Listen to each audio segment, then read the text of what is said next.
कितने लोग हैं जिन्होंने जीवन विद्या का शिविर पहले कर रखा है कहीं ना कहीं?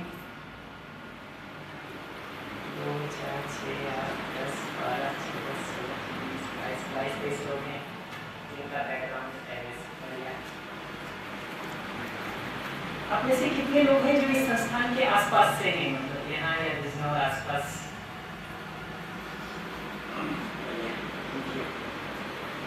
ठीक, मुझे एक अंदाज लग गया। मेरे साथ में सेशन को शुरू करता हूँ। आप सभी को हमारा नमस्ते।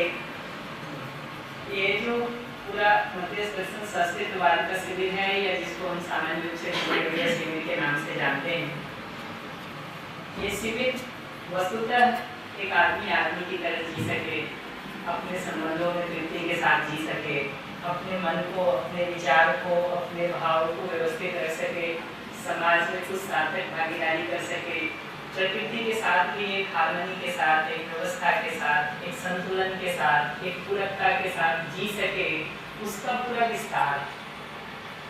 कि एक आदमी अपने में तृप्ति पूर्वक जी सके, अपने परिवार में संबंधों में तृप्ति के साथ जी सके, समाज में कुछ सार्थक भागीदारी कर सके, प्रकृति के साथ में उसका जीना एक संतुलन में हो सके, उस दृष्टि से ये शिविर है। सामान्य रूप से इसको हम लोग 7-8 दिनों के शिविर के रूप में ऑर्गेनाइज करते हैं अलग अलग जगहों पर, और उससे जुड़ी बातों को एक दूसरे के साथ साझा करने का प्रयास करते हैं।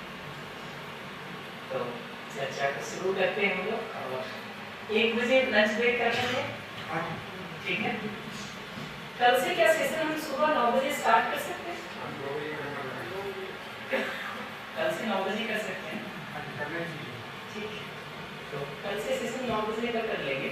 आज अभी से 1 बजे तक चला लेते, 1 बजे लंच ब्रेक कर लेते। लंच के बाद वापस कितना 2:30 बजे मिलेगा? 2:30 बजे चलेगा,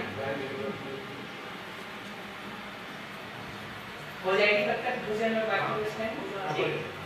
तो भोजन और आवास की जो भी व्यवस्था है वो लंच में पूरा करके 2:30 बजे हम लोग वापस मिलेंगे। आज चाहे तो 3 बजे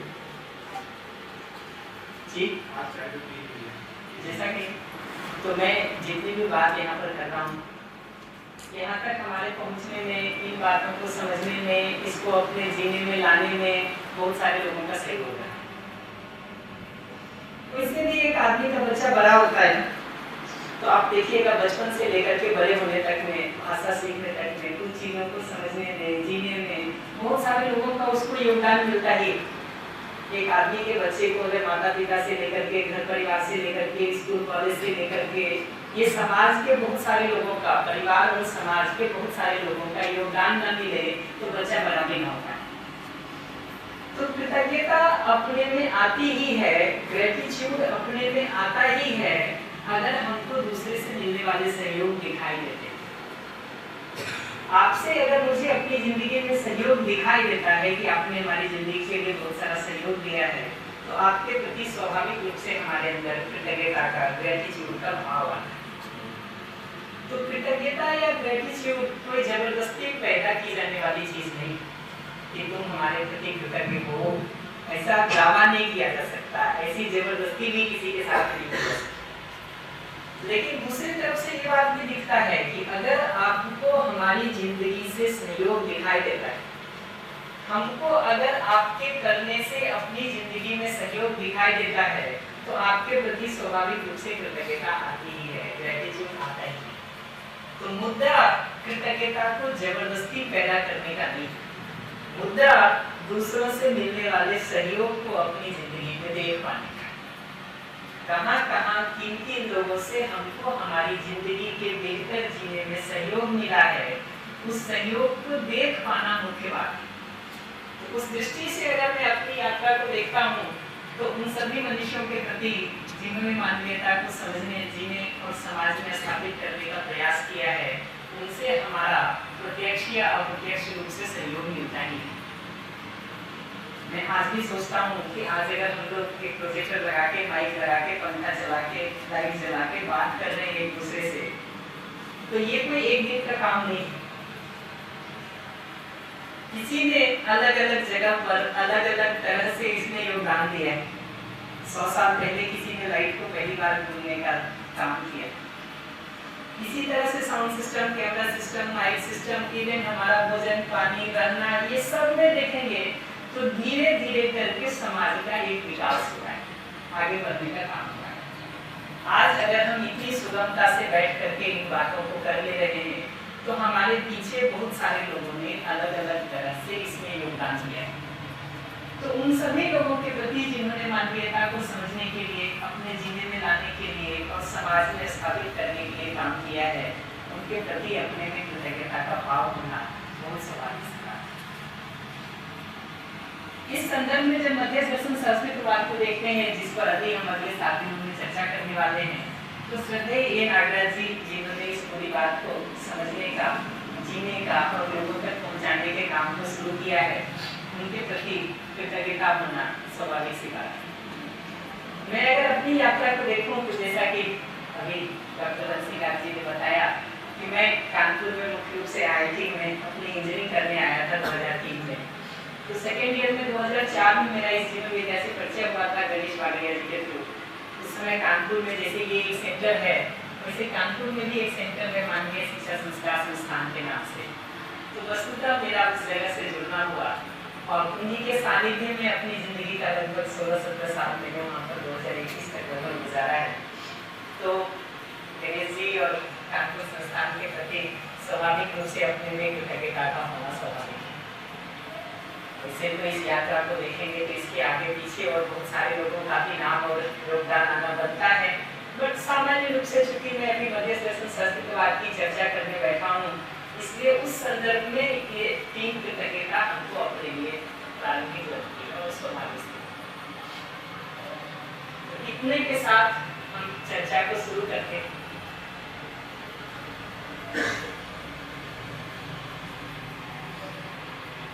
आज के दिन देखेंगे ना, हम सब अपनी जिंदगी को विकसित करने के, बेहतर करने के प्रयास में लगे हुए। हम हर रोज अपना, अपने बच्चे का, अपने परिवार का जिंदगी ऐसा चाहते हैं कि हमारा कल आज से बेहतर हो। हर रोज हम इस कोशिश में लगे हुए हैं कि हमारी जिंदगी दिनों दिन बेहतर की तरफ जा सके। ये विकास करने के लिए, आगे बढ़ने के लिए, विकसित होने के लिए, जिंदगी को दिनों दिन बेहतर करने के लिए हम में से हर आदमी किसी न किसी तरह से प्रयास करता है। उसका फल भी दिखाई देता है। पिछले 20, 25, 30 सालों में देखेंगे हमारे गांव के कच्चे मकान पक्के हो गए, सड़कें जहाँ कच्ची होंगी पक्की हो गई, गलियों में भी पक्का होने का काम शुरू हो गया। बिजली नहीं आती होगी, पहले आपके गांव में बिजली आ गई होगी, पानी के इंतजाम किए जा रहे होंगे। किसी जमाने में 30-40 साल पहले लोगों के पास पहनने को इतने कपड़े नहीं होते। आज देखिएगा तो हम में से ज्यादातर लोगों के पास कपड़े कितने हैं इसका हिसाब ही नहीं रहता। तो समय के साथ ये दिखता है कि बिजली की व्यवस्था अच्छी हो रही, पानी की व्यवस्था अच्छी हो रही, मोबाइल अच्छे हो रहे, कपड़े अच्छे हो रहे, मकान अच्छे हो रहे। ये सब के बीच में आदमी अच्छा होना चाहिए कि नहीं होना चाहिए? क्या लगता है? मोबाइल अच्छा हो जाए, कपड़े अच्छे हो जाए, बिजली अच्छी हो जाए, पानी अच्छा हो जाए, आदमी अच्छा हो कि नहीं? आदमी का सोच, आदमी का विचार, आदमी का व्यवहार, आदमी का आचरण, आदमी का जीना वो ठीक होना चाहिए कि नहीं होना चाहिए? क्या लगता है? होना चाहिए। अगर हमको लगता है कि आदमी ठीक होना चाहिए तो उसके लिए कुछ समय और प्रयास लगाने की जरूरत होगी कि नहीं होगी? या सिर्फ चाहने भर से काम हो जाएगा? ये बात देखते हैं। इसी तरह से आज देखिएगा ना तो बहुत सारी समस्याएं समाज में दिखाई देती है। मैं सबसे कहता हूँ कि समाज की समस्याओं की एक बार लिस्ट बना के देखिए। चोरी, डकैती, हत्या, बलात्कार, भ्रष्टाचार, ये जितनी सारी समस्याओं को आप गिनते चले जाइए, क्या लगता है ये समस्याएं ईंट, पत्थर, पेड़ पौधे, पशु पक्षी के कारण है या आदमी के कारण? आदमी के कारण। तो अगर इस समस्या को हम हल करना चाहते हैं तो मनुष्य के रूप में हमको आपको बदलने की जरूरत होगी कि नहीं? जिन समस्याओं के मूल में आदमी है, अगर उसको बदलने का काम नहीं करेंगे हम तो समस्याएं कभी हल हो भी सकती। मैं सबको सरल सा उम्र देता रहता हूँ। कभी भी बैठ करके देखिए कि समाज आज के दिन जिन समस्याओं से जूझ रहा है, आपका बस चले तो जिन समस्याओं को आप समाज से दूर करना चाहेंगे, उसमें कितनी समस्याएं ऐसी हैं जिसके लिए आदमी को बदलने की जरूरत है, और कितनी समस्याएं ऐसी हैं जिसके लिए इनके बदलने से काम चल जाए। ये कभी भी आराम से बैठ करके इसको थोड़ा देखने का कोशिश करिए कि अपने परिवार में, अपने समाज में, अपनी व्यक्तिगत जिंदगी में जिन समस्याओं से हम जूझ रहे हैं, उसमें कितनी समस्याओं के कारण के रूप में कहीं न कहीं आदमी है, मानव है। आज के दिन आप देखिएगा तो बिजली जैसे शहरों में घुसते ही सांस लेने में तकलीफ शुरू हो जाती है, हवा की समस्या भी है। पानी की समस्या तो ज्यादातर जगहों पे दिखाई देती है। आप अपने गांव से लेकर के शहर से लेकर मोहल्ले तक कहीं भी देखिए, ज्यादातर जगहों पे आपको जो पानी का जलस्तर है, जो वाटर टेबल है, वो दिनों दिन गिरता हुआ दिखाई देता है। पेड़ पौधों की कमी होती हुई दिखाई देती है। पशु पक्षियों की हालत ऐसी हो गई है कि उनके रहने की जगह नहीं बची है, तो ज्यादातर आपको रोड पे दिखाई देती है। आज के दिन सड़कों पे ड्राइविंग करने में सबसे बड़ी समस्या पशुओं की हो गई। तो ये जो समस्याएं दिखाई दे रही हैं, चाहे वो हवा पानी की समस्या दिखाई दे रही हो खराब होने की, या पेड़ पौधों के कम होने की समस्या दिखाई दे रही हो, या पशु पक्षियों की समस्या दिखाई दे रही हो, ये समस्या अपने आप पैदा हो रही है या हमारे आपकी गलत जीवन शैली के कारण पैदा हो रही है? ये हवा पानी मिट्टी पहले से खराब थी या हमारी आपकी गलत जीवन शैली के कारण दिनों दिन खराब होता जा रहा है? तो अगर इसको ठीक करना है तो पहले हवा पानी मिट्टी को साफ करने का काम करेंगे या पहले आदमी की जीवन शैली को बदलने का काम करेंगे? मैं हर बार एक बात कहता हूँ कि कमरे में अगर किसी नाली से गंदा पानी आ रहा हो, कचरे वाला गंदा पानी अगर कमरे में किसी नाली से आ रहा हो और हम कमरा साफ करना चाहते हैं, तो पहले नाली बंद करेंगे या पहले कमरे में झाड़ू पोछा वाइपर लगाएंगे? नाली बंद करेंगे। सामान्य सी बात है, कॉमन सेंस यही कहता है कि नाली पहले बंद करेगी कमरे की सफाई तो उसके बाद। तो ये आदमी के रूप में, मनुष्य के रूप में अगर अपनी गलत जीवन शैली के कारण हम हवा पानी मिट्टी पेड़ पौधों में समस्या पैदा कर रहे हैं, तो पहले आदमी को अपने बदलने की जरूरत पड़ेगी या पहले हवा पानी को शुद्ध करने के लिए फिल्टर और प्यूरिफायर लगाने से काम चल जाएगा? स्वयं में बदलाव जरूरी है। हिंदी किसी को कठिन तो नहीं लगे? कभी भी लगे तो बिना किसी संकोच के मुझे रोक लीजिएगा, और कभी भी लगे कि कुछ इंग्लिश वर्ड बोलने हैं तो बता दीजिएगा, मैं वो भी कर दूंगा। और मैं अभी ये मान के चल रहा हूँ कि हिंदी आप सब सहज हैं, तो हम उसको आगे करें।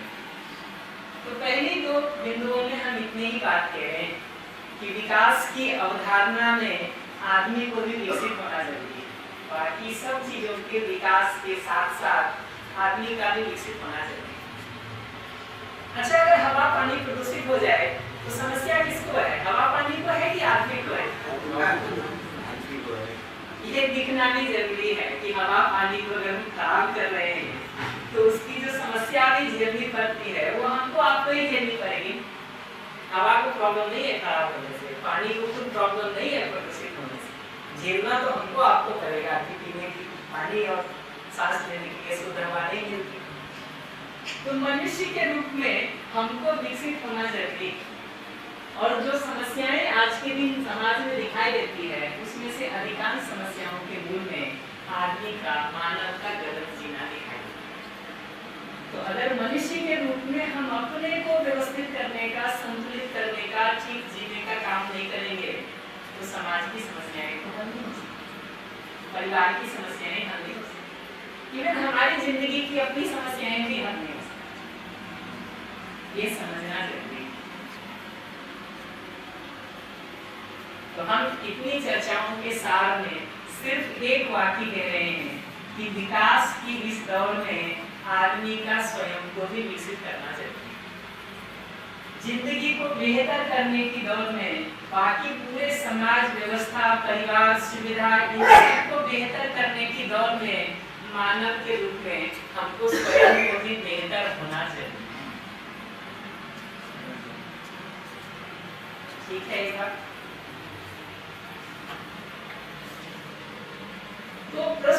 है कि एक बेहतर मानव, एक विकसित मानव, एक अच्छा आदमी किसको कहेंगे? एक स्वाभाविक सा प्रश्न बनता है कि एक अच्छा आदमी किसको कहेंगे? इनका किसका प्रिंट आउट निकाल के दे सकते हैं। आज लंच टाइम में ना कोऑर्डिनेट कर लेंगे, जिनको कहिएगा मेल भेज देंगे, इसका प्रिंट निकाल के जेरॉक्स करा के दे देंगे तो शाम तक मिल जाएगा आपको। पावर पॉइंट स्लाइड्स देख रहे हैं कि आपको शाम तक मिल जाएगा। तो एक विकसित मानव किसको कहेंगे? तो उसके लिए एक सिंपल सवाल है कि आप अपने से पूछ करके देखिए कि आप अपनी जिंदगी में सुख चाहते हैं, शांति चाहते हैं, तृप्ति चाहते हैं, या दुख चाहते हैं, अभाव चाहते हैं, अशांति चाहते हैं? क्या चाहना है भाई? जिंदगी में सुख चाहते हैं कि दुख चाहते हैं? सुख चाहते हैं। वही है जिनको दुख पसंद हो और दुख चाहते हो जिंदगी। तो दिखता है कि चाहना तो हमारी सुखी होगी। ऐसे ही अपने लिए देखिए कि हम समृद्धि चाहते हैं, प्रोस्पेरिटी चाहते हैं, या अभाव में, दरिद्रता में जीना चाहते हैं? क्या चाहते हैं? अभाव में, दरिद्रता में जीना चाहते हैं, या हमारे पास सुविधाएं आवश्यकता से अधिक हो, पर्याप्त हो, ये चाहते हैं? पर्याप्त हो ये चाहते हैं। उसी को लिखा है कि समृद्धि चाहते हैं, प्रोस्पेरिटी चाहते हैं, अभाव नहीं चाहता। अगला सवाल अपने से ही पूछ के देखिए कि ये सुख और समृद्धि हम कभी-कभी चाहते हैं या हमेशा चाहते हैं? हमेशा चाहते हैं। वही लिखा हुआ है यहाँ पर कि अपने में सुखी होना, समृद्ध होना और उस सुख समृद्धि की निरंतरता हम सभी चाहते हैं। क्या लगता है, ये सुख और समृद्धि और उसकी निरंतरता सिर्फ मैं ही चाहता हूँ या हमारे साथ जीने वाले दूसरे मनुष्य भी ऐसा ही चाहते हैं? सभी ऐसा ही चाहते हैं। तो एक विकसित मानव या एक समझदार मानव या एक अच्छे मानव की पहचान ये दिखाई देती है कि जो स्वयं सुख समृद्धि पूर्वक जीता हो और दूसरों की सुख समृद्धि पूर्वक जीने में सहयोग हो। आप अपने से ही पूछ के देखिए कि आप किसके साथ जीना चाहेंगे? जो सुख समृद्धि पूर्वक जी करके आपकी सुख समृद्धि में सहयोगी बने, उसके साथ जीना चाहेंगे, या जो खुद अभाव समस्याओं से ग्रस्त हो और आपकी जिंदगी में भी दुख, अभाव, पीड़ा, समस्या बढ़ा दे, उसके साथ जीना चाहेंगे? उत्तर बहुत साफ है। उत्तर बहुत साफ है। तो एक विकसित मानव का स्वरूप दिखता है कि जो खुद सुख समृद्धि पूर्वक जीता हो, दूसरों को सुख समृद्धि पूर्वक जीने में सहयोग। कठिन तो नहीं लगा? कठिन लगे तो बिना संकोच के बता दीजिएगा। तो एक विकसित मानव की जगह से हम देखते हैं तो ये दिखता है कि जो स्वयं में सुख पूर्वक, समृद्धि पूर्वक निरंतरता में जीता हो, दूसरों के सुखी समृद्ध होने में सहयोगी की भूमिका निभा पाता हो, वो विकसित मानव। जो खुद दुख में, अभाव में, पीड़ा में जी रहा हो, दूसरों के दुख का, अभाव का, पीड़ा का कारण बन रहा हो, उसको हम विकसित मानव तो नहीं कह सकते, उसको हम अच्छा आदमी नहीं कह सकते, उसके साथ जीना हमको पसंद नहीं आता। तो सुख समृद्धि पूर्वक जीते हुए आदमी का स्वरूप क्या होगा, उसको थोड़ा और डिटेल करने का हम कोशिश करते हैं कि कैसा जीने से जिंदगी में सुख समृद्धि आती है और कैसा जीने से नहीं आती है, उसको थोड़ा हम डिटेल करके देखने का काम कर लेते हैं। तो आदमी के जीने के अलग अलग आयाम हैं। उसमें से एक आयाम है व्यवसाय का, आजीविका का, कैरियर का, लाइवलीहुड का, जिसके फल के रूप में हमको कुछ न कुछ सुविधा मिलती है, कुछ न कुछ फिजिकल फैसिलिटी मिलती है, कुछ न कुछ रिसोर्सेज मिलते हैं। तो हम में से हर आदमी को देखेंगे तो सुविधा की कहीं न कहीं जरूरत दिखाई देती है। भोजन के लिए, कपड़े के लिए, घर के लिए, मोबाइल के लिए, इन सारी चीजों के लिए, कॉपी, पेन, गद्दा, ये सब देखेंगे तो जिंदगी में कहीं न कहीं सुविधा की हमको जरूरत दिखाई देती है। हमने से हर आदमी को अपनी जिंदगी को सुख समृद्धि पूर्वक जीने के लिए सुविधा की आवश्यकता है, और ये सुविधा किसी न किसी व्यवसाय से, किसी न किसी आजीविका से, किसी न किसी लाइवलीहुड के सोर्स से हमको मिलता है।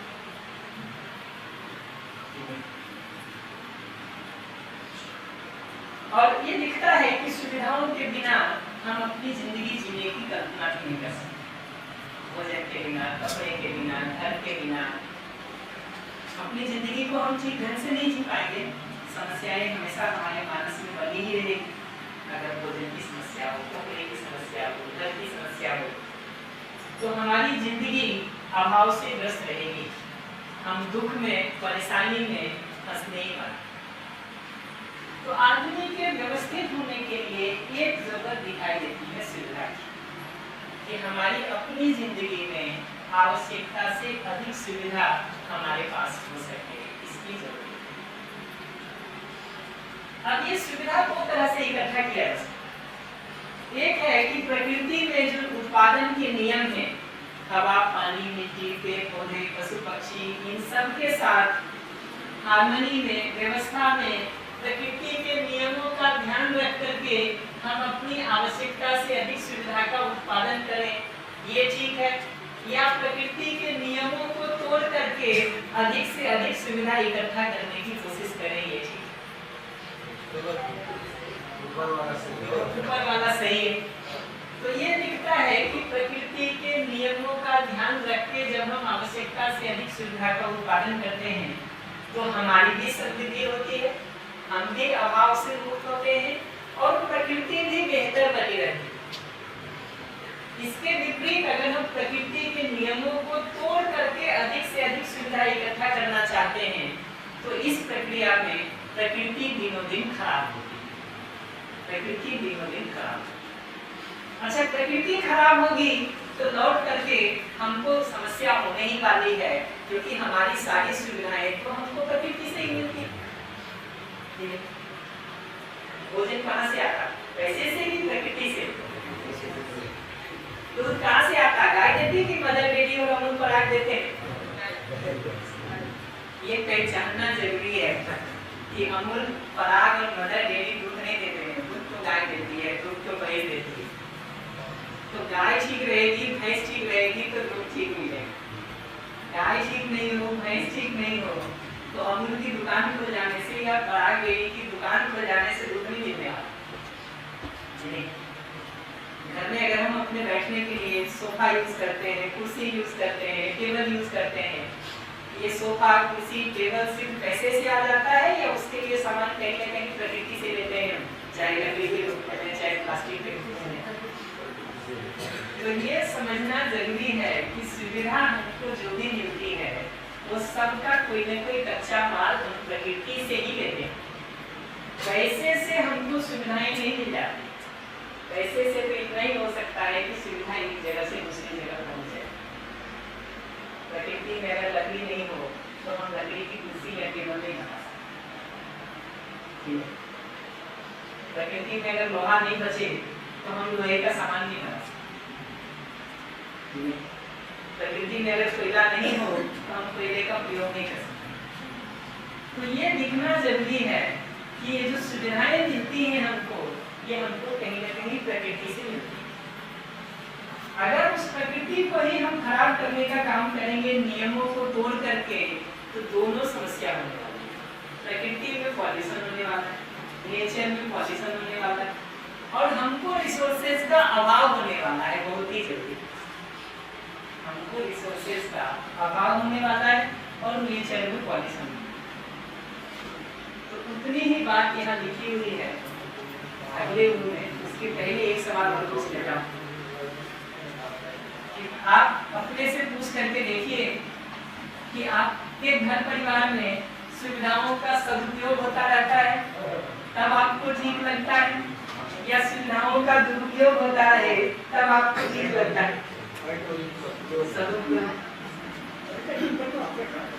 तो अपने से ये सवाल को पूछ करके देख सकते हैं कि हम सुविधाओं का सदुपयोग चाहते हैं कि सुविधाओं का दुरुपयोग चाहते हैं। उत्तर बहुत साफ है कि सदुपयोग चाहते हैं। हमारे घर परिवार में दूसरे लोग अगर सुविधाओं का दुरुपयोग करते दिखाई दें, भोग करते दिखाई दें, तो उसको देख करके हमको परेशानी होती है। ऐसे ही आप देखेंगे कि सुविधाओं का अगर दुरुपयोग करना शुरू करें, भोग करना शुरू करें, तो हमारा शरीर का स्वास्थ्य भी धीरे धीरे खराब होना शुरू हो जाता है। इनका वक्त आप देखिए आज के दिन शुगर की समस्या दिखाई देती है, डायबिटीज की समस्या दिखाई देती है, कोलेस्ट्रॉल की समस्या दिखाई देती है, हार्ट अटैक दिनों दिन बढ़ते जा रहे हैं। ये कोलेस्ट्रॉल की समस्या, बीपी की समस्या, शुगर की समस्या कम खाने से होती है या अधिक खाने से होती है, या ऐसी चीजें जो शरीर के स्वास्थ्य के लिए ठीक नहीं है उसको भी स्वाद के चक्कर में हम खा रहे हैं, इसलिए होता है। आज के दिन की बीमारियों को देखिएगा, समाज में व्याप्त ज्यादातर बीमारियां इसलिए नहीं है कि खाने पीने का अभाव। जिन बीमारियों से हम आज के दिन जूझ रहे हैं समाज में, वो बीमारियां इसलिए नहीं है कि खाने पीने का अभाव, वो बीमारियां इसलिए हैं कि हम ऐसी चीजें खा रहे हैं जो शरीर के लिए ठीक नहीं, जो शरीर के लिए अनुकूल नहीं है, जो शरीर के लिए समस्या दे, चाहे उसको स्वाद के कारण खा रहे हो, चाहे किसी और कारण से खा रहे हो। दिखाई ये देता है कि सुविधा का दुरुपयोग या भोग करेंगे तो शरीर का स्वास्थ्य भी खराब होने वाला है, सुविधाएं भी कम पड़ने वाली। सुविधा का सदुपयोग करते हैं हम तो शरीर भी स्वस्थ रहता है और सुविधाएं हमको, हमारी अगली पीढ़ी को उपलब्ध रह सकती हैं प्रयोग करने। तो इसी पूरी बात को समेट करके लिखा है कि प्राकृतिक नियमों का ध्यान रख करके, प्रकृति के नियमों का ध्यान रख करके आवश्यकता से अधिक सुविधा का उत्पादन और सदुपयोग हम करते हैं तो उससे हमारी समृद्धि हो सकती है, शरीर का स्वास्थ्य बना रह सकता है और बाकी प्रकृति भी संतुलित रह सकती है, प्रदूषण जैसी समस्याओं से बची रह सकती है, अभाव से हम बचे रह सकते हैं।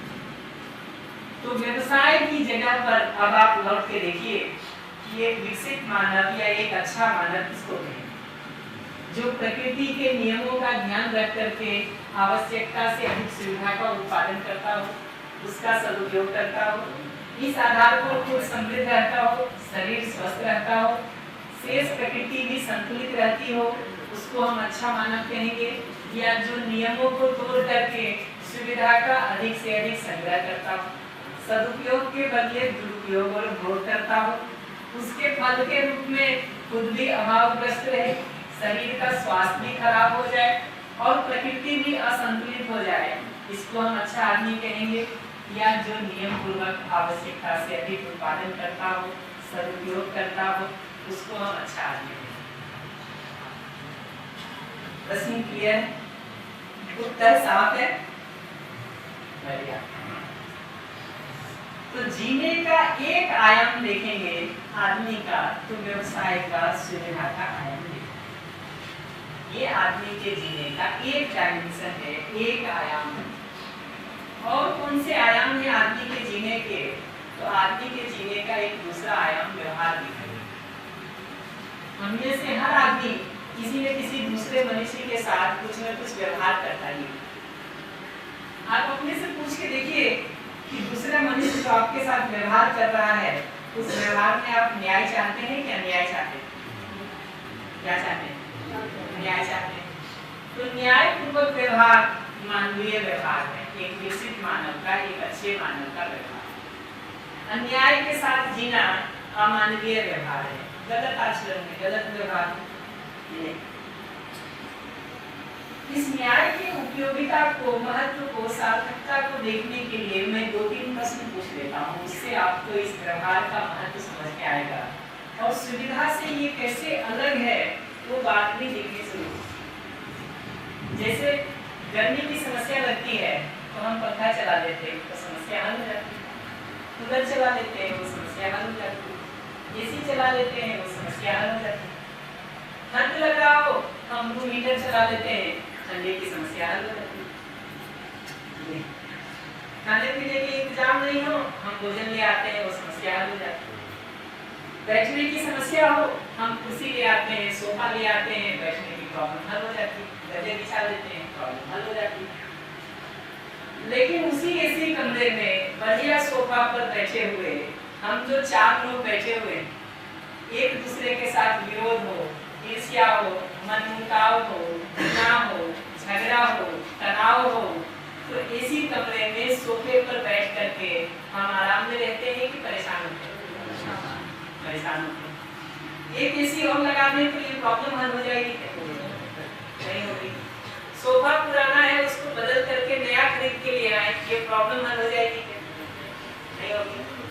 आपकी नौकरी में प्रमोशन मिल जाए, ये प्रॉब्लम हल होगी क्या?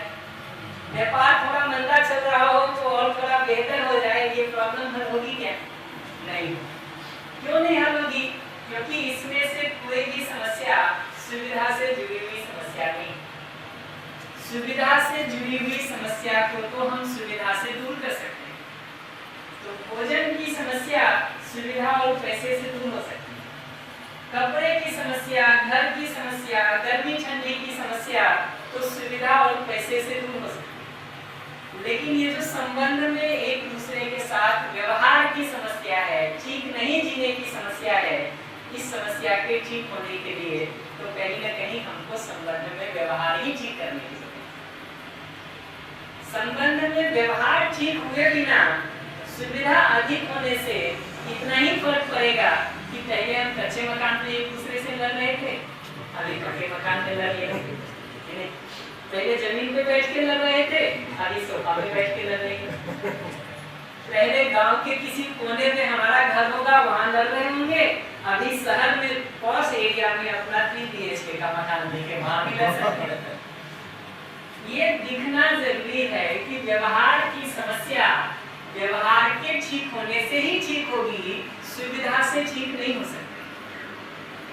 सुविधा पे कितना भी हम मेहनत कर लें, सुविधा से जुड़ी हुई समस्या तो उससे ठीक हो सकती है, व्यवहार की समस्या उससे ठीक नहीं हो सकती। नहीं। मैं सबसे पूछता रहता हूँ, आज से 1 महीना पहले इस दिन, आज कितना तारीख है? 5 अक्टूबर। आज से 1 महीना पहले 5 सितंबर को इस दिन आपने क्या खाना खाया होगा? आपको याद नहीं? याद नहीं? सब्जी कौन सी खाई होगी याद नहीं होगा, नाश्ता क्या किया होगा ये भी याद नहीं होगा, रात में क्या खाना खाया होगा ये भी याद नहीं होगा, कपड़े कौन से पहने होंगे ये भी याद नहीं होगा।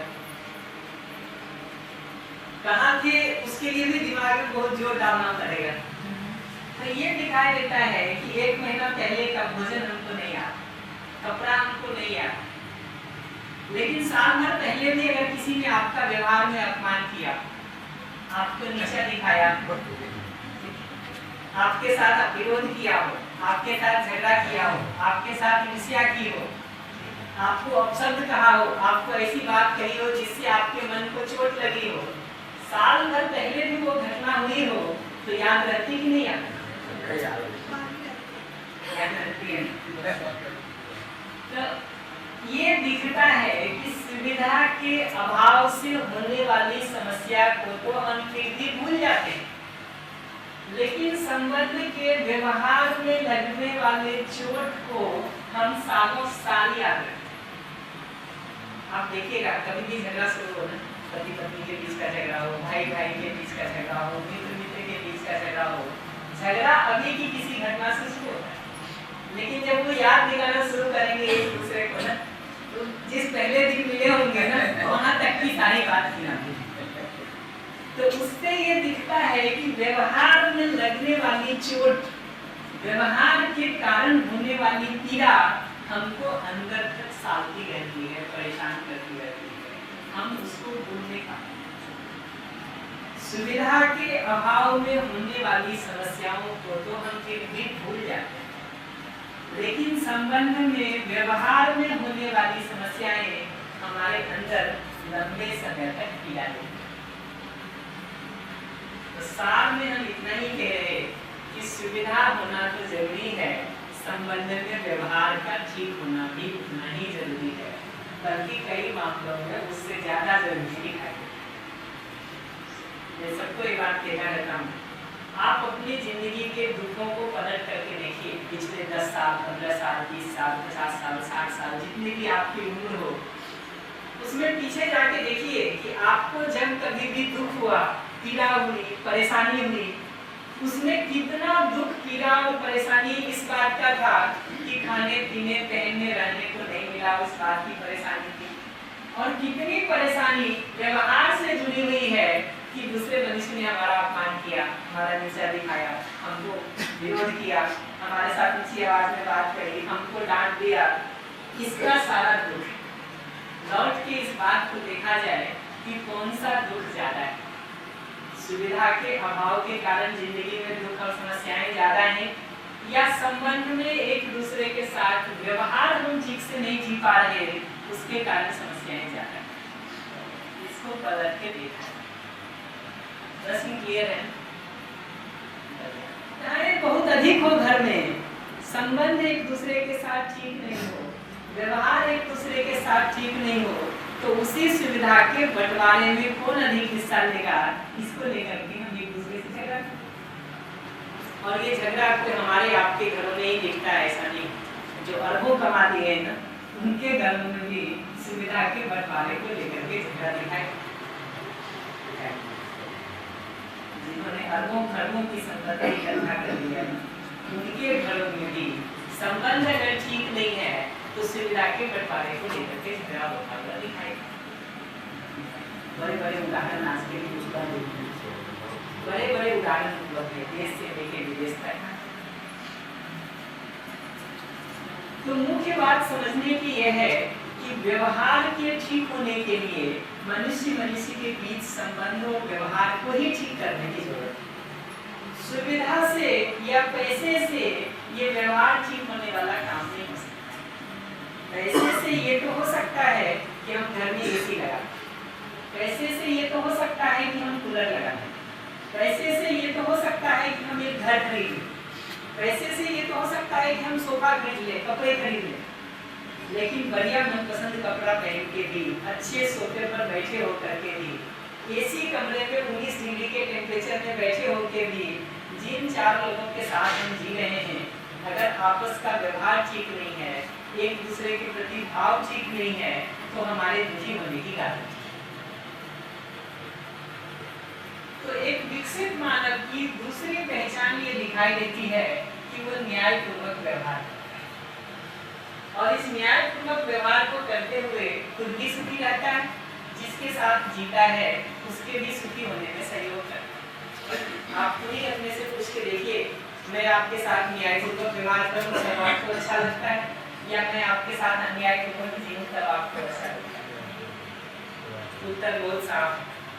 तो न्यायपूर्वक जीने से हमारा अपना सुखी होने का काम भी होता है, और जिसके साथ हम जीते हैं उसके साथ भी हमारा जीना ठीक होता है। तो विकसित मनुष्य की एक दूसरी पहचान है व्यवहार में न्यायपूर्वक जीना। दूसरे मनुष्य के साथ व्यवहार में न्यायपूर्वक जीना, ठीक है? अंतर समझ में आया कि व्यवहार एक अलग आयाम है, सुविधा या व्यवसाय एक अलग चीज। सुविधा के कमाने से, पैसे के कमाने से, सुविधा से जुड़ी हुई समस्याओं को तो हम हल कर सकते हैं, लेकिन संबंध में व्यवहार से जुड़ी हुई समस्याओं के लिए तो हमको संबंध में व्यवहार को ही ठीक करना है। निश्चित रूप से ये व्यवहार दोनों तरफ से ठीक होने की जरूरत है, मेरा आपके साथ और आपका मेरे साथ, ये दोनों ही ठीक होने की जरूरत है। तो एक के ठीक होने से भी काम नहीं चलेगा। मैं आपके साथ ठीक जी सकूं, आप हमारे साथ ठीक जी सकें, ये दोनों की जरूरत है, ठीक है? इतना इसके अलावा देखिएगा ना, हम सब अपने अंदर कुछ न कुछ सोच विचार हमारे अंदर चलता रहता है। इनफैक्ट ध्यान से देखेंगे, बाहर जो कुछ भी हम करते हैं उसके बारे में विचार पहले हमारे अंदर होता है। जैसे मैं बाहर आपको गाली दे दूं तो भी मेरे अंदर पहले विचार में गाली आती है और उसको तय करता हूँ, फिर बाहर निकलता। मैं आपको पैर छूने की भी सोचता हूँ तो विचार में पहले हमारे अंदर पैर छूना तय होता है, फिर मैं बाहर पैर छूने का काम करता हूँ। अपने से पूछ के देखा जाए कि हम अपने अंदर कैसा विचार चाहते हैं। सिर्फ जो समस्याएं चल रही हैं अपने घर परिवार से लेकर के देश दुनिया से लेकर के समाज तक में, राष्ट्र तक में, उन समस्याओं का रोना गाना करते रहे हम, इतना ठीक है? या उन समस्याओं को पहचान करके वो ठीक कैसे हो सकता है, उसका समाधान क्या हो सकता है, उसके अर्थ में विचार करना और उसमें अपनी भागीदारी पहचान के करना, ये ठीक है। कि हम समस्याओं को सिर्फ पहचाने कि परिवार में ये समस्या है, समाज में ये समस्या है, राष्ट्र में ये समस्या है, देश दुनिया में ये समस्या है, और उन समस्याओं का कारण संसार के दूसरे सभी लोगों को पहचान करके उनके प्रति शिकायत करते रहना, उनको कोसते रहना, उनको गाली गलौज करते रहना, इतना भर ही ठीक है? या उन समस्याओं का समाधान क्या होगा, उपाय क्या होगा, चीजें ठीक कैसे हो सकती हैं, उसको पहचानना और उसमें अपनी भागीदारी करना, ये ठीक? कौन सा विचार होने से अंदर आराम बना रहता है? समाधान क्या? समाधान का। समस्या का भी तो होगा, तो समस्या का पहचान भी होगा अपने आप में घटना। जी, निश्चित रूप से समस्या का पहचान होना भी एक घटना है, लेकिन सिर्फ समस्या को पहचाने, सिर्फ उसका रोना गाना करें और समस्या के कारण के रूप में अपने को छोड़ करके बाकी पूरे संसार को पहचानते रहे, ये ठीक है? या उन समस्याओं को पहचान करके उसका उपाय ढूंढ करके उस उपाय को एग्जीक्यूट करना और उसमें अपना भागीदारी करना, ये ठीक है? तो समस्या नहीं पहचाने में ये बात नहीं कह रहा, समस्या पहचाने अच्छी बात, लेकिन सिर्फ समस्या को पहचानेंगे, उसका रोना गाना गाएंगे, उसके कारण के रूप में अपने को छोड़ के सबको पहचानेंगे, ये ठीक है? या समाधान क्या है उसको भी पहचानेंगे, उसमें हमारी भूमिका और भागीदारी क्या हो सकती है उसको पहचानेंगे और उसमें भी कुछ करेंगे। अभी किसी ट्रेन में गुजर रहे हो, बस में गुजर रहे हो, समस्याओं से शुरू करिए। देखिए हर आदमी बता देगा कि संसार में क्या क्या समस्या है, हर आदमी बता देगा। उसको पूछिए उपाय क्या है, वो सबको बता देगा कि देश में मुख्यमंत्री को क्या करना चाहिए, प्रधानमंत्री को क्या करना चाहिए, राष्ट्रपति को क्या करना चाहिए, जिले के मेयर को क्या करना चाहिए, उसका सबको उत्तर। हमको क्या करना चाहिए इसका उत्तर गायब, इसका उत्तर गायब। बाकी सबको क्या करना चाहिए ये सबको पता है, किसी से पूछ के देखिए वो बताना शुरू कर। प्रधानमंत्री ये ठीक नहीं कर रहा है, ये करना चाहिए, मुख्यमंत्री ये ठीक नहीं कर रहा है, ये करना चाहिए, ये मंत्री का ये निर्णय ठीक नहीं है, ये होना चाहिए। हमारी अपनी जिंदगी के निर्णय भी कुछ ठीक होंगे कि नहीं होंगे, उसको भी कभी हम मुद्दा बनाएंगे कि नहीं बनाएंगे। और अगर चीजें ठीक होनी है, हम चाहते हैं कि समाज ठीक हो, तो हमको जरूरत लग रही है तो हम अपनी भागीदारी से उसको शुरू करेंगे या बाकी लोगों का मुंह देखने में भागीदारी करने की जरूरत हमको लग रही है, भागीदारी आप करें, ये कभी संभव भी है? हमको हमें कचरा दिख रहा है तो हम सफाई करेंगे तो शायद कुछ हो भी जाए, हम बैठे रहेंगे, हम कुछ नहीं करेंगे, आप सब लोगों को ऑर्डर देंगे कि आंगन की सफाई करो, कितने दिन चलेगा? कितने दिन में चलेगा? ये दिखना जरूरी है, ये दिखना जरूरी है। अगर सिर्फ समस्या के अर्थ में ही हमारा विचार चल रहा है, हम खुद भी उलझन में, तनाव में, परेशानी में रहते हैं। दूसरों से भी इस समस्या को शेयर करने जाते हैं बिना समाधान के, तो उलझन और परेशानी के अलावा कुछ हाथ नहीं होता। तो समाधान का मतलब है जो भी हमारी परिस्थिति है आज के दिन, उसको दिनों दिन बेहतर करने का उपाय क्या हो सकता है और उसमें हमारी भागीदारी और भूमिका क्या हो सकती है, इसको ढूंढने का नाम समाधान है। कि जो भी आज के दिन हमारी परिस्थिति है, चाहे परिवार की परिस्थिति हो, चाहे गांव की परिस्थिति हो, चाहे मोहल्ले की परिस्थिति हो, चाहे समाज की परिस्थिति हो, उन सारी परिस्थितियों में चीजें बेहतर कैसे हो सकती हैं दिनों दिन, और उसमें मेरी भूमिका, मेरी भागीदारी क्या हो सकती है, उस उपाय को ढूंढने का नाम समाधान। कि आज की परिस्थिति को भी हम ठीक ठीक पहचान सकें, अपनी परिवार की, मोहल्ले की, गांव की, समाज की जो परिस्थिति है उसको पहचान सके कि ये परिस्थिति वो कैसे ठीक हो सकता है, उसके उपाय को पहचान सके और उसमें अपनी भूमिका को, अपनी भागीदारी को पहचान सके, तभी तो चीजें आगे बढ़ेंगी। उसको नहीं पहचान के हम सिर्फ समस्याओं की बात करें, उपाय के नाम पर कोई उपाय नहीं सोचे, और समस्याओं की उपाय में अगर बात भी करनी हो तो सिर्फ ये बात करें कि तुमको ये करना चाहिए, तुमको ये करना चाहिए, इसको ये करना चाहिए, उसको ये करना चाहिए, उससे कभी हल निकलेगा? तो ये दिखना जरूरी है कि विचार जब समाधान के अर्थ में होता है तो वो हमारे अंदर सुख का, शांति का, तृप्ति का आधार बनता है। विचार में जब सिर्फ समस्याएं ही चल रही होती हैं, सिर्फ उलझन ही चल रहा होता है, सिर्फ अंतर्विरोध ही चल रहा होता है, तो कहीं ना कहीं हम उससे अपने अंदर ही परेशान होते रहते हैं, तनाव में आते रहते हैं। तो एक विकसित आदमी की पहचान ये है कि जो किसी भी स्थिति परिस्थिति में समाधान के रास्ते को देख पाता हो, उसमें अपनी भूमिका को, भागीदारी को पहचान पाता हो और उस भूमिका भागीदारी कर पाता। आप अपने से एक पूछ के देखिए कि एक विकसित मानव किसको है जो इस समाधान को पहचान करके उसमें भागीदारी की सोचता हो, या जो सिर्फ समस्याओं का रोना गाना गाए और उन समस्याओं के लिए अपने को छोड़ करके बाकी सबको जिम्मेदार ठहराए।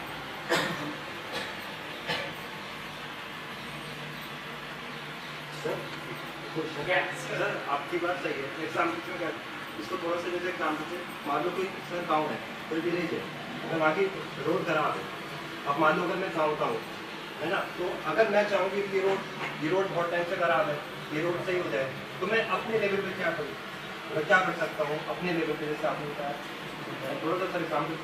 आइए समाज में व्यवस्था में इस पर बात करेंगे अच्छे से, पर ये अच्छा प्रश्न है कि अपने लेवल पर क्या कर सकते हैं। 2-3 सलाह तो मैं एकदम दे सकता हूँ जो कर सकते हैं अपने लेवल पर। पहला काम तो यही है कि रोड पे जो गंदगी फैलाने का काम हम करते हैं वो बंद कर सकें। पहला काम तो यही है, क्योंकि हम आप में से ही कोई ना कोई वहाँ कचरा फैलाने का भी काम करता है।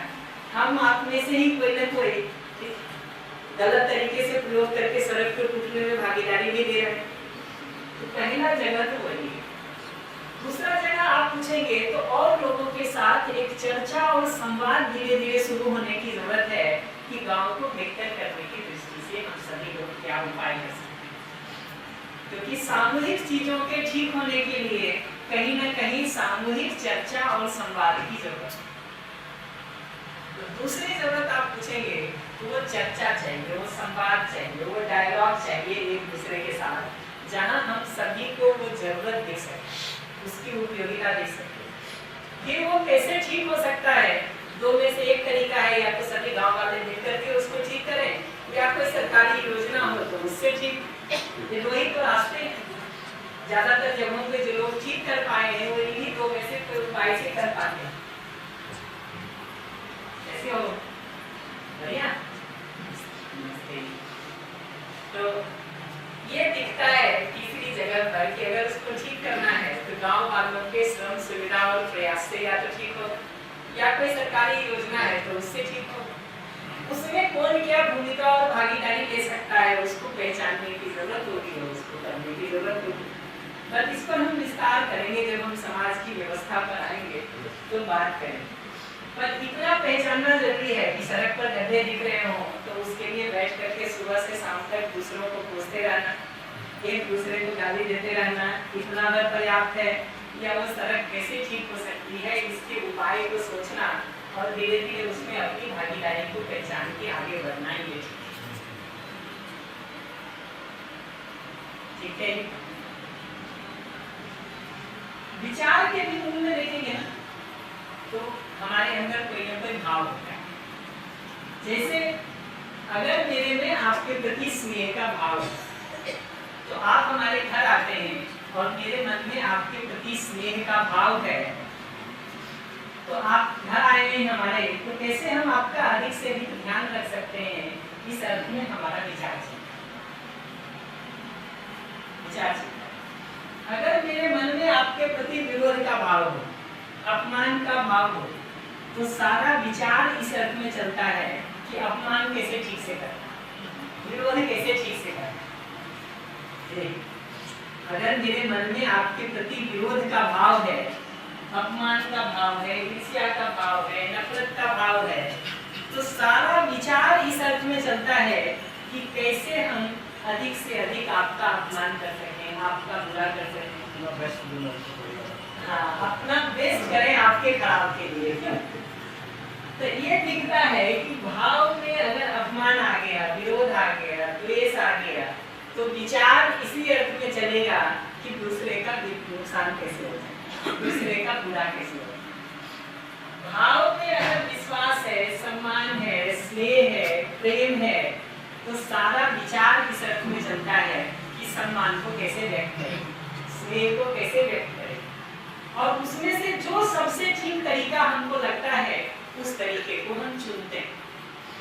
तो सम्मान व्यक्त करने के लिए जितने तरीके हमको आते हैं उसमें जो सबसे अच्छा तरीका हमको लगता है उसको हम करते हैं। आपके साथ अगर स्नेह का भाव है, जो सबसे ठीक हमको उसको व्यक्त करने का तरीका दिखता है उस तरीके के साथ हम स्नेह को व्यक्त करते हैं। लेकिन अगर मेरे अंदर आपके प्रति अपमान है, विरोध है, द्वेष है, ईर्ष्या है, घृणा है, नफरत है, तो सारा विचार इस अर्थ में चलता है कि विरोध कैसे ठीक से करें, अपमान कैसे ठीक से करें, घृणा कैसे ठीक से करें, और उसमें जितना भी विचार करिएगा ये पक्का है कि जितना अच्छा विचार करेंगे उतना ठीक से दूसरे को विरोध करेंगे, उतना ठीक से दूसरे का अपमान करेंगे, उतना ठीक से दूसरे का झगड़ा करेंगे।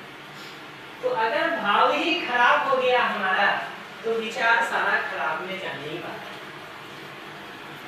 और आप अपने से पूछ के देखिए कि आपको विश्वास का भाव सहज रूप में स्वीकार होता है या अविश्वास और शंका सहज रूप में स्वीकार होती है। सम्मान का भाव के साथ जीना सहज रूप में स्वीकार होता है या अपमान के साथ जीना सहज रूप में स्वीकार होता है। स्नेह के साथ जीना सहज रूप में स्वीकार होता है या विरोध, द्वेष और ईर्ष्या के साथ जीना सहज रूप में स्वीकार होता है। प्रेम के साथ जीना सहज रूप में स्वीकार होता है या घृणा और नफरत के साथ जीना सहज रूप में स्वीकार होता है। उत्तर देख सकते हैं, कठिन प्रश्न तो नहीं है। ये दिखता है कि आदमी की जिंदगी से जुड़े हुए जितने भी मूलभूत प्रश्न हैं ना, वो इतने कठिन भी नहीं है। मुद्दा उस पर ध्यान देना है। एक बार हम ध्यान देना शुरू करते हैं तो हम सबके अंदर क्षमता है कहीं न कहीं सही को देख पाने की, पहचान पाने। उसको हम थोड़ा ध्यान देकर विस्तार से समझ लें, पहचान लें और अपने जीने का आधार बना लें, इसकी जरूरत है, इसकी जरूरत है। आप अपने से ही पूछ के देखिए कि जब आपके अंदर स्नेह का भाव होता है तब आप आराम में होते हैं या जब आपके अंदर विरोध और घृणा चल रही होती है तब आप आराम में होते हैं। जब आपके अंदर किसी के लिए सम्मान का भाव हो तब अपने अंदर सहजता और शांति की स्थिति बनी रहती है या जब अपने अंदर दूसरे के लिए अपमान, विरोध, घृणा और ईर्ष्या चल रहा होता है तब हम आराम में रहते हैं, तब तो परेशान होते हैं। ये दिखना जरूरी है कि अपमान, क्रोध, विरोध, घृणा, ईर्ष्या, नफरत ये दूसरे को बाद में जलाती है, हमको सबसे पहले जलाती है। एक क्षण के लिए भी हमारे अंदर अपमान आता है, विरोध आता है, क्रोध आता है, ईर्ष्या आती है, घृणा आती है, नफरत आती है। दूसरे को तो इसका पता तब चलता है जब जा करके हम उसको कुछ बोला। लेकिन मेरा अपना तनाव, मेरी अपनी उलझन, मेरा अपना अंतर्द्वंद, मेरी अपनी समस्या तो उसी क्षण से शुरू हो जाती है जिस क्षण से मेरे अंदर अपमान आता है, मेरे अंदर विरोध आता है, मेरे अंदर ईर्ष्या। आप अपने लिए पलट के देखिए, जब कभी भी आपके अंदर किसी के लिए अपमान आता हो, विरोध आता हो, क्रोध आता हो, आप उसमें बने रहना चाहते हैं कि उससे बाहर निकलना चाहते हैं? अपमान में, विरोध में, क्रोध में बने रहना चाहते हैं कि उससे बाहर निकलना चाहते हैं? बाहर निकलना। तो अपमान, विरोध, क्रोध, घृणा, ईर्ष्या की जो स्थिति है ये दूसरे को बाद में जलाती है, दूसरे को परेशान बाद में करती है। मेरे अपने दुख का, मेरी अपनी परेशानी का, मेरी अपनी पीड़ा का कारण सबसे पहले बनती है। आप इसको बार बार अपने में पलट के देखिए कि एक क्षण के लिए भी आपके अंदर किसी के लिए विरोध आ जाए, एक क्षण के लिए भी आपके अंदर घृणा आ जाए, एक क्षण के लिए भी आपके अंदर क्रोध आ जाए, एक क्षण के लिए भी आपके अंदर ईर्ष्या आ जाए, आप अंदर सहज रहते हैं कि असहज रहते हैं, आराम में रहते हैं कि परेशान रहते हैं, संतुलित रहते हैं कि असंतुलित रहते हैं। ये पहचानना जरूरी है। जितना जितना इसको अपने में देख पाते हैं कि विश्वास, सम्मान, स्नेह, प्रेम, मैत्री जैसे भाव ही हमको सहज रूप में स्वीकार है, उतना उतना ये दिखता है कि एक विकसित आदमी का पहचान ये है कि वो अपने में विश्वास, सम्मान, स्नेह, प्रेम जैसे भावों के साथ जीता, ताकि खुद सुखी रह पाता है, आराम में रह पाता है, शांति में रह पाता है। और जिसके साथ भी विश्वास, सम्मान और स्नेह के साथ व्यवहार करेगा तो दूसरे को भी आराम देगा। आप देखिए कि मैं आपके साथ स्नेह पूर्वक व्यवहार करूं तब आपको ठीक लगता है, या विरोध पूर्वक व्यवहार करूं तब आपको ठीक लगता है। मैं आपके साथ सम्मान पूर्वक व्यवहार करूं तब आपको ठीक लगता है, या अपमानजनक व्यवहार करूं तब आपको ठीक लगता है। मैं आपके साथ विश्वास पूर्वक जीऊं तब आपको ठीक लगता है, या बात बात पर आपके ऊपर शंका करता रहूं तब आपको ठीक लगता है। सर तो यहाँ पे जैसे मान कोई भी इंसान, सब उसका व्यवहार जो है ना, एक इंसान का सभी के साथ एक सा नहीं होता जी, ये डिपेंड करेगा, ठीक है। इस सामने वाले पे भी डिपेंड करेगा सर कि उसका व्यवहार उस इंसान के प्रति कैसा है, जी, वो है ना, इस चीज पे तो डिपेंड करेगा। अभी तो ऐसा ही है जैसा आप कह रहे हैं, पर ये दिखना जरूरी है कि अपने अंदर अगर स्नेह के बदले द्वेष आ गया, प्रेम के बदले घृणा आ गई, तो हम अपने अंदर आराम में रहते हैं कि परेशान क्या होते हैं? आराम में नहीं रहेंगे, आराम में नहीं रहेंगे। परेशान नहीं होंगे। तो ये दिखना जरूरी है कि कारण चाहे जो भी हो, स्नेह के बदले विरोध आ गया, सम्मान के बदले अपमान आ गया, प्रेम के बदले घृणा आ गई, तो मेरे परेशान होने की कोई कारण नहीं। ये तो पक्का हो गया। तो अभी धीरे धीरे हम सेशन में इस बात पर ही चर्चा करने का कोशिश करेंगे कि क्या ये संभव है कि हर परिस्थिति में हमारे अंदर स्नेह का भाव, सम्मान का भाव, प्रेम का भाव बना रह सकता है कि नहीं।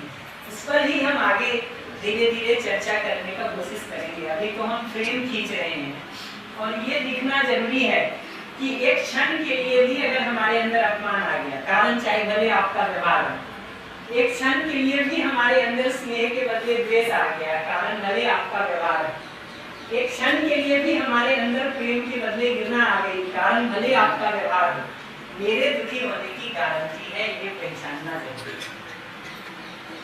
और मजे की बात वही है जो मैं विचार में समाधान की जगह पे कह रहा था, हम में से हर आदमी आज के दिन यही मानता है कि समस्या का कारण दूसरा है। किसी दो बच्चे में भी झगड़ा हो रहा होगा, दोनों को अलग अलग बुला के पूछिए गलती किसकी थी, सामने वाले। सही है। तो हर आदमी को आज के दिन यही लगता है कि मैं तो जीना चाहता हूँ विश्वास, सम्मान, स्नेह और प्रेम के साथ ही, ये दूसरा जीने नहीं देता है। और ये दूसरा कोई बाहर से आया हुआ भूत प्रेत थोड़ी है जी, आपके लिए मैं दूसरा हूँ, मेरे लिए आप दूसरे हैं, मेरे लिए आप दूसरे हैं, आपके लिए मैं दूसरा हूँ। तो हमको ये पहचानना जरूरी है कि कहीं न कहीं हम ही लोग तो एक दूसरे के लिए समस्या के कारण बन के बैठे हुए हैं जी। और हर आदमी को ये लगता है कि समस्या का कारण मैं नहीं हूँ, आप सभी। आपको लगता है समस्या का कारण आपको छोड़ के बाकी सब हम जी हो तो सकता है, लेकिन मैं इतना ही कहूँगा कि उस सामने वाले से भी एक बार पूछ के देख लेना चाहिए, कहीं ऐसा तो नहीं है कि वो भी समस्या का कारण आप ही को मान रहा। देखिए, अगर मान रहा है ना, अगर हम अगले को मान रहे हैं और अगला हमको मान रहा है, तब तो बात एक ही धरातल पर खड़ी है, तो ज्यादा समाधान निकलेगा। हम धीरे धीरे उपाय को देखने पर बात करेंगे कि क्या सचमुच हमारी तरफ से भी तो कोई चूक नहीं हो रही है, उसको पहचान के ठीक करने का काम हम कर सकेंगे। फिर दूसरे से भी चूक हो रही है तो कैसे उसका सही की तरफ ध्यान दिलाया जा सके, उस पर भी हम बात करेंगे धीरे धीरे। अभी तो हमारा ध्यान दिलाने का तरीका ऐसा होता है, जैसे हम एक बच्चा अगर खेल रहा हो कुछ और आपको लगा है कि हल्ला कर रहा है, हम यहाँ से शुरू करते हैं कि नालायक दिन भर तुमको और कोई काम नहीं रह गया है, बैठ के पढ़ाई कर। ये वाक्य अगर कहें हम आपको कि नालायक दिन भर तुमको कोई काम नहीं रह गया है, बैठ के थोड़ी देर पढ़ाई कर लो, ये सुन के आप हमारे साथ कनेक्टेड और जुड़ाव महसूस करेंगे कि हमारे साथ दूरी महसूस करेंगे? क्या महसूस करेंगे? दूरी। बच्चे भी बता देते हैं। तो ये देखना जरूरी है कि अगर हमारे इस अप्रोच सोच से आप हमसे दूरी महसूस कर रहे हैं, तो आप आगे कोई बात हमारी सुनना भी चाहेंगे क्या? ठीक करना तो बहुत बात की बात लेकिन इसके पीछे इंटेंशन तो उसकी नहीं खराब थी, है ना? वहाँ की इंटेंशन तो खराब नहीं थी। बिल्कुल ठीक कह रहे हैं, वहाँ की इंटेंशन तो खराब नहीं थी, ये तो मैं भी मानता, लेकिन आपका इंटेंशन हो दिल्ली पहुँचने का और कार लेके चलेंगे कलकत्ते की तरफ, तो दिल्ली पहुँचेंगे कि कलकत्ता? लेकिन सर किसी इंसान के गलत होने के बावजूद हमारे मन में तब तक उसके प्रति स्नेह और प्रेम रह सकता है। ये भी अच्छी बात है। ये सब तो हम धीरे धीरे आगे देखेंगे कि स्नेह का मतलब क्या है, प्रेम का मतलब क्या है, सम्मान का मतलब क्या है, और ये सिर्फ दूसरा ही गलत है या हमारी तरफ से भी कुछ गलती हो रही। जैसे मैंने एक बात ही कहा ना कि अगर हमको लगता तो है कि हम बड़ा बच्चे का ध्यान दिला रहे हैं, लेकिन अगर इस वाक्य से शुरू कर रहे हैं कि नालायक दिन भर तुमको और कोई काम नहीं बच गया है, बैठ के पढ़ाई कर ले, हमको लगता तो है कि हम बड़ा अच्छे से ध्यान दिला रहे हैं अगले का। आप देखिए ना कि आपको ये वाक्य कोई कहे तो सुन करके आप उसके साथ जुड़ाव महसूस करेंगे, आगे उसको सुन के उसके साथ जुड़ना चाहेंगे या उससे दूर होना चाहेंगे? क्या लगता है? दूर होना चाहेंगे, इतना सिंपल बात। ये भी तो है ना कि एक तो हम उसको पहले सुनने में इतना गलत बोल रहे हैं कि नालायक, दूसरा हम अपनी वाइब्स भी इसको भेज रहे हैं, बिल्कुल। हमारी जो वाइब्स है नेगेटिव वाइब्स वो भी इसको ट्रांसफर कर रहे हैं, तो है ना? तो उसको बराबर है।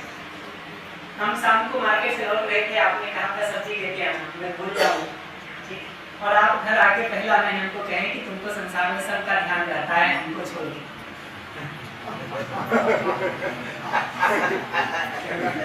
तुमको समाज के हर काम का ध्यान रहता है, परिवार का 2 काम भी कहते हैं तो ध्यान नहीं रहता है। ये सुन करके मैं आपके साथ जुड़ाव महसूस करूंगा या दूरी महसूस करूंगा? ये सुन करके हमको वापस लौट करके दूध और सब्जी ला देने का मोटिवेशन होगा या ये मन करेगा कि छोड़ो यार बकवास करने दो, तो वो अच्छा लगता है छोड़ो। एग्जैक्टली, तो ये पहचानना जरूरी है कि हम जो पहला वाक्य भी कह रहे हैं दूसरे को ध्यान दिलाने के लिए ना, जाने ही सही अनजाने ही सही जिस तरीके से कह रहे हैं उससे अगले का मोटिवेशन बढ़ेगा काम को करने का या खराब होगा, ये तो देखना पड़ेगा। ये कई बार याद भी रह जाती है, अगली बार से ध्यान करेंगे, है ना? बिल्कुल।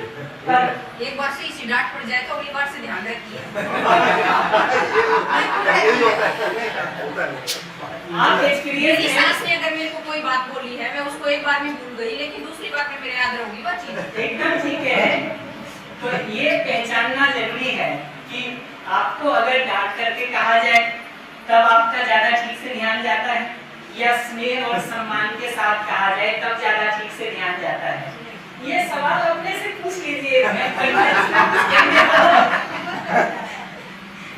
और अगर लगता है कि डांट के कहने से ही ज्यादा अच्छा ध्यान जाता है तो खूब डांट खाइए, सबसे हमको क्या तकलीफ है?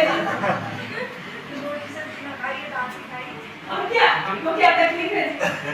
सर ये इसमें ऐसे होता है, जैसे मान लो कोई जॉब करता है और एक डिपार्टमेंट में काम कर रहे हैं, वहाँ सर मान लो 8 लोग हैं, तो कुछ टाइम बाद ना जो भी डिपार्टमेंट को देखता है एचओडी होगा, वो सबको समझ जाएगा कि ये बंदा है, इसको आराम से बोलेंगे काम कर देगा।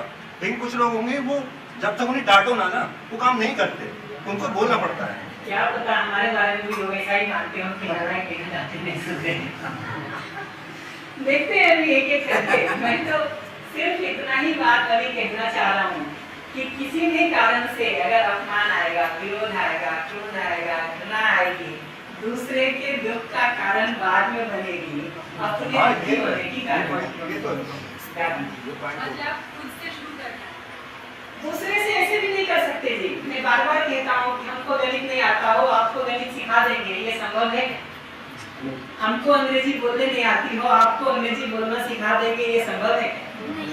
तो जो बदलाव हमने अपनी जिंदगी में खुद अपने में नहीं किया हो तो वो आप में ला देंगे, ये कभी संभव है? मैं बार बार ये बात कहता हूँ कि आपका बड़ा बच्चा घर में कोई गलती करता हो, ठीक, तो हम क्या करते हैं? हम पहले एक बार बोलते हैं, नहीं सुनता है दोबारा बोलते हैं, नहीं सुनता है तीसरी बार थोड़ी ऊंची आवाज में बोलते हैं, फिर भी नहीं सुने तो चौथी बार थप्पड़ मारते हैं। अगर हम अपने बड़े बच्चे के साथ ये व्यवहार कर रहे हैं तो हम अपने बड़े बच्चे को साथ में ये भी सिखा रहे हैं कि तुम्हारा छोटा भाई या बहन तुम्हारी बात नहीं मान ले तो तुमको क्या करना? तुमको 2 बार नॉर्मल बोलना है, तीसरी बार उसके आवाज में बोलना है, चौथी बार उसको थप्पड़ मारना। ये तो सिखा रहे हैं ना जी हम, रिकॉल गुड इंटेंशन, ये तो सिखा रहे हैं।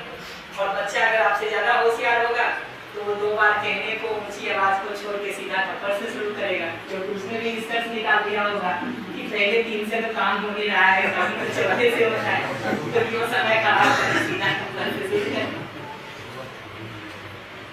तो ये पहचानना जरूरी है कि हमारा व्यवहार, हमारा आचरण, हमारा तरीका जो आज के दिन हो गया है दूसरों को ध्यान दिलाने का, सिखाने का, करने का, और जो प्रश्न पूछ रहे हैं कि कब तक ऐसा करते रहेंगे, ये जिस तरीके से अभी हम अप्रोच कर रहे हैं ना, हमको ये दिखना जरूरी है कि वो तरीका अपने आप में दोस्तों है, वो तरीका ऐसा है जिससे हम अपने ही हाथ से अपने ही पैर पे कुल्हाड़ी लगा, जो थोड़ा बहुत भी ठीक होने की संभावना थी वो हमारे तरीके के कारण और खत्म हो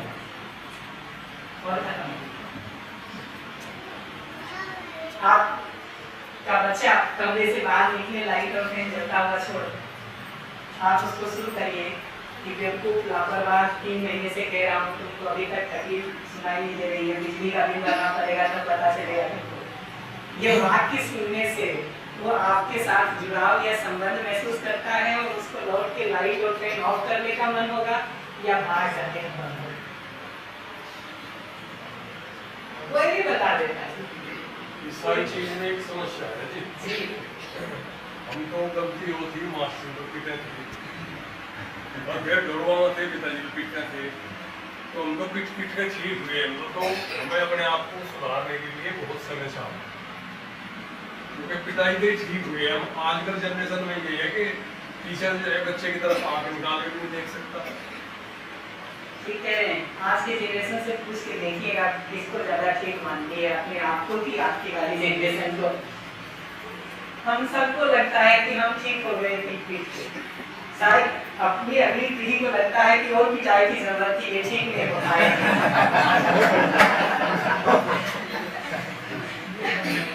देखिए हम सबको ये लगता है कि हम तो ठीक है, समस्या दूसरे में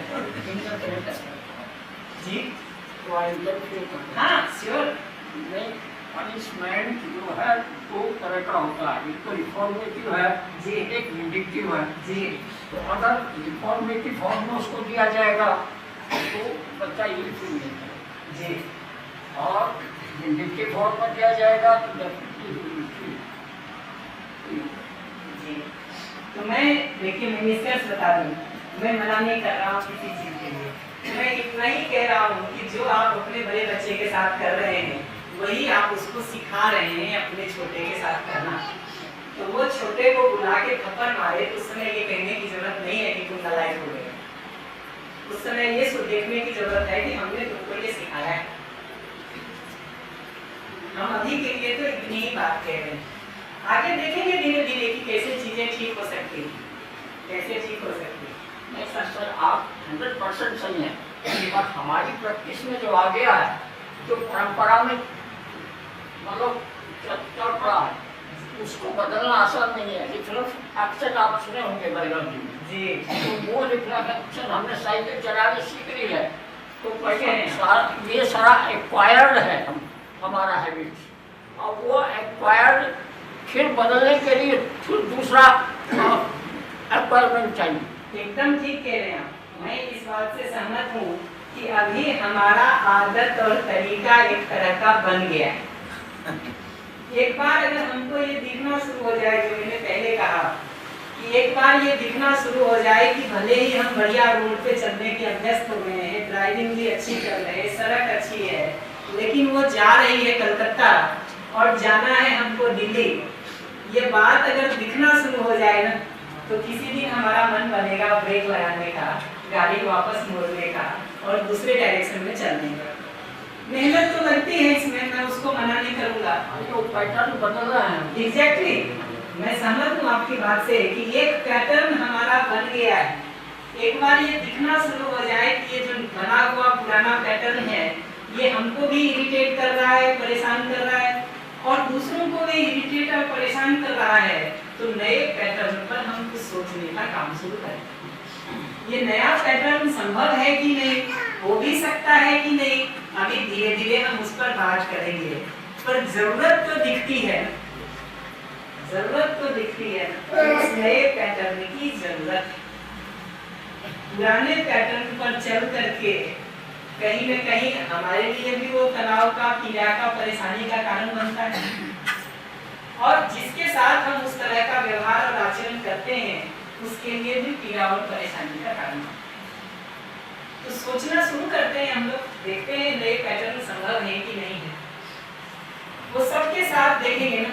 एक आखिरी बात जो मैं कह रहा हूँ वो ये कि एक विकसित आदमी के लिए ये जरूरी है कि वो वास्तविकताओं को ठीक ठीक समझ करके जिए और स्वीकारे, या बिना जांचे परखे मान्यताओं को अपने में इकट्ठा करने और जिए।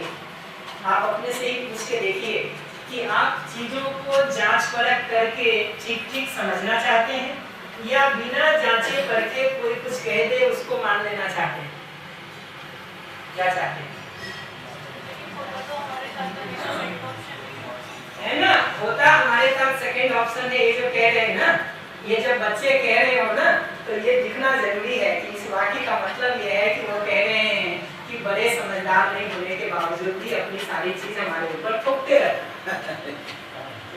तो हम जो बड़े मानते हैं ना कि लाख चूते खा के हम ठीक हो गए हैं, इतने भी ठीक नहीं हुए हैं, ये दिखना जरूरी है, ये दिखना जरूरी है। और इसमें ये भी बात है कि पहले के लोगों को ये लगता था कि सिचुएशन पहले अलग तरीके से लाइफ चल रही थी, अब बदल चुका है, लेकिन पहले के लोगों को ये लगता है कि अब भी वैसे ही चलता है जैसे पहले चलता था, है ना? हाँ गलती है। लेकिन वो चीज़ें थोपते हैं कि ये चीज़ पहले कैसे चलती थी अब यही चलती है, लेकिन वैसे नहीं होता है। पहले लोग फोन नहीं चलाते थे, अब लोग फोन में पढ़ाई समझ हो गई है। ऑनलाइन कोई चीज़, जैसे अभी देहरादून में बाढ़ आई थी, मतलब बहुत सारी दिक्कतें हुई थी, स्कूल बंद हो गए थे, तो ऑनलाइन पढ़ाई चल रही थी। अब हमारे जो नाना जी हैं वो ये कहते हैं कि यहाँ तो स्कूल में कैसे पढ़ते हो, कैसे होती है ऐसे पढ़ाई, इसमें दिक्कतें आती हैं फिर, लेकिन फिर वो थोपते हैं कि जो ये चीज़ हमारे ऐसी ही होती है। ये निहार दिक्कत है समय के साथ चेंज नहीं करना चाहते। आएंगे हम इन सभी एक एक मुद्दों पर आएंगे, पर एक छोटी सी बात तो अभी तक देख सकते हैं कि जितनी बात अभी तक हम लोगों ने की कि एक मानव सुखी होना चाहता है, समृद्ध होना चाहता है, ये सिर्फ बच्चे के लिए सही है या बड़े और बूढ़े के लिए भी उतना ही सही है? सबके लिए सही है। सुविधा का सदुपयोग, व्यवहार में न्याय, विचार में समाधान, भाव में विश्वास, सम्मान, स्नेह और प्रेम, और अपने में ठीक ठीक समझदारी, ये सिर्फ बड़े चाहते हैं, सिर्फ बूढ़े चाहते हैं, सिर्फ बच्चे चाहते हैं, या हम सभी चाहते हैं? तो धीरे धीरे आपको दिखेगा कि सेशन जैसे जैसे आगे बढ़ेगा ना, जितनी भी बातें यहाँ पे की जा रही हैं उसको हम समझते जाते हैं, तो सब तरह के भेद जो अभी हमने मान रखे हैं ना, कि जेनरेशन के आधार पर हमने गैप मान रखा है, जेंडर के आधार पर गैप मान रखा है, जाति के आधार पर गैप मान रखा है, धर्म और भाषा के आधार पर गैप मान रखा है, वो सब गैप समाप्त होता हुआ दिखाई देगा। तो अपने से बार बार ये पूछने की जरूरत है कि हम स्वयं में ठीक ठीक समझ करके जीना चाहते हैं या बिना समझे कुछ कर दें ऐसा चाहते हैं। जो दीदी कह रही ना कि भाई अभी होता ऐसा है कि बिना जांचे परखे मान लूं मैं, ऐसा लोग हमसे अपेक्षा रखते हैं या चाहते हैं। तो आप देखेंगे कि जब भी ये करने के लिए हमको बाध्य किया जाता है, तो में से एक चीज होगा, या तो बाहर से हम उसको करेंगे तो भी अंदर से विरोध में बनेगा। बाहर से भले हम उसको करते रहेंगे, अंदर से विरोध बनता है, या विरोध ज्यादा हो जाता है तो बाहर भी करने से मना कर देते हैं। जब तक थोड़े छोटे हैं ये लगता है कि मारपीट हो सकती है, दंड मिल सकता है, तब तक तो कर देते हैं। जैसे जैसे बड़े होते जाते हैं वैसे वैसे वो करना बंद करके जवाब देना शुरू कर देते हैं। तो ये दिखना जरूरी है। छोटे से छोटे बच्चे से भी आप पूछ के देखिए, 5-6 साल के बच्चे ने भी जिसने भाषा थोड़ी सी की हो, आप उससे पूछ के देखिए कि समझदार होना चाहते हो कि बिल्कुल नहीं, आसानी से उत्तर दे। आप उससे पूछ के देखिए कि चीजों को जांच परख करके समझ के स्वीकारना चाहते हो या बिना जांचे परखे मान लेना चाहते हो। छोटा बच्चा भी आज के दिन मानने को तैयार नहीं है, आज के दिन मानने को तैयार नहीं। क्यों जी? आपसे पूछ लेते हैं, क्या ठीक है, समझदार होना है कि बेवकूफ होना है? समझदार होना कि नहीं? पक्का? चीजों को जांच परख करके समझना चाहते हो कि बिना जांचे परखे मान लो ऐसा चाहते हो? जांच परख के समझना चाहते हो। उत्तर बहुत साफ। इतनी पूरी बात को अगर समेट के देखने जाए ना तो ये दिखता है कि समझने की जगह पर क्या क्या समझने की जरूरत है। तो मानव के रूप में स्वयं को समझने की जरूरत है, परिवार में हम कैसे व्यवस्थित होकर जी सकते हैं इसको समझने की जरूरत है, समाज को समझने की जरूरत है, और इस पूरे प्रकृति अस्तित्व को हमको समझने की जरूरत है। इसमें से जिस जगह को भी समझने का काम हम छोड़ देंगे वहां समस्या शुरू हो जाएगी। जाने अनजाने आज के दिन भी हमारा जीना इन सब जगहों पर कहीं न कहीं हो ही रहा है। परिवार में अनेक तरह से हम जी ही रहे हैं, माता पिता के साथ, भाई बहन के साथ, पति पत्नी के साथ, पुत्र पुत्री के साथ, मित्रों के साथ हमारा जीना हो ही रहा है। समाज से हम इंटरेक्ट कर ही रहे हैं, हमारे जरूरत की किसी और चीजें समाज से ही मिलती हैं। हमारा बच्चा समाज के ही किसी स्कूल में पढ़ रहा है, बीमार होते हैं तो इलाज करवाने का काम समाज में ही किसी हॉस्पिटल में हम करा रहे हैं। प्रकृति के साथ हवा, पानी, मिट्टी, पेड़ पौधे, पशु पक्षी, इन सब के साथ हमारा जीना हो ही रहा है, क्योंकि हमारा खाना, हमारा कपड़ा, हमारा घर, ये सारी चीजें हमको प्रकृति से ही मिल रही है। कहाँ से मिल रही? अपने में हमारा जीना होता ही है, क्योंकि अपने अंदर कुछ न कुछ सोच, कुछ न कुछ विचार, कुछ न कुछ भाव, कुछ न कुछ इच्छा अपने अंदर चल ही रही होती है। और ये दिखता है कि अपने अंदर ही उलझन होने लगे, तनाव होने लगे, फ्रस्ट्रेशन होने लगे, डिप्रेशन होने लगे, परेशानी होने लगे, वो हमारी दुख का, हमारी पीड़ा का कारण बने लगे।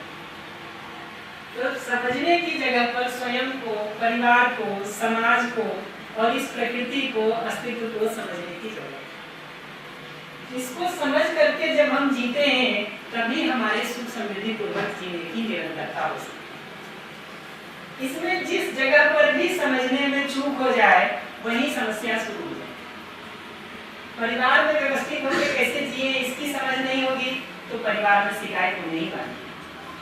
समाज में व्यवस्थित होकर के जीने की समझ अगर हम सब में नहीं होगी तो शिकायत होने ही वाली। प्रकृति के साथ व्यवस्थित होकर जीने की समझ नहीं होगी तो प्रकृति में अभी प्रदूषण की समस्या, पॉल्यूशन की समस्या, संसाधन के अभाव की समस्या, रिसोर्स डिप्लीशन की समस्या होने ही वाली। तो जितनी बात मैंने अभी तक की ना,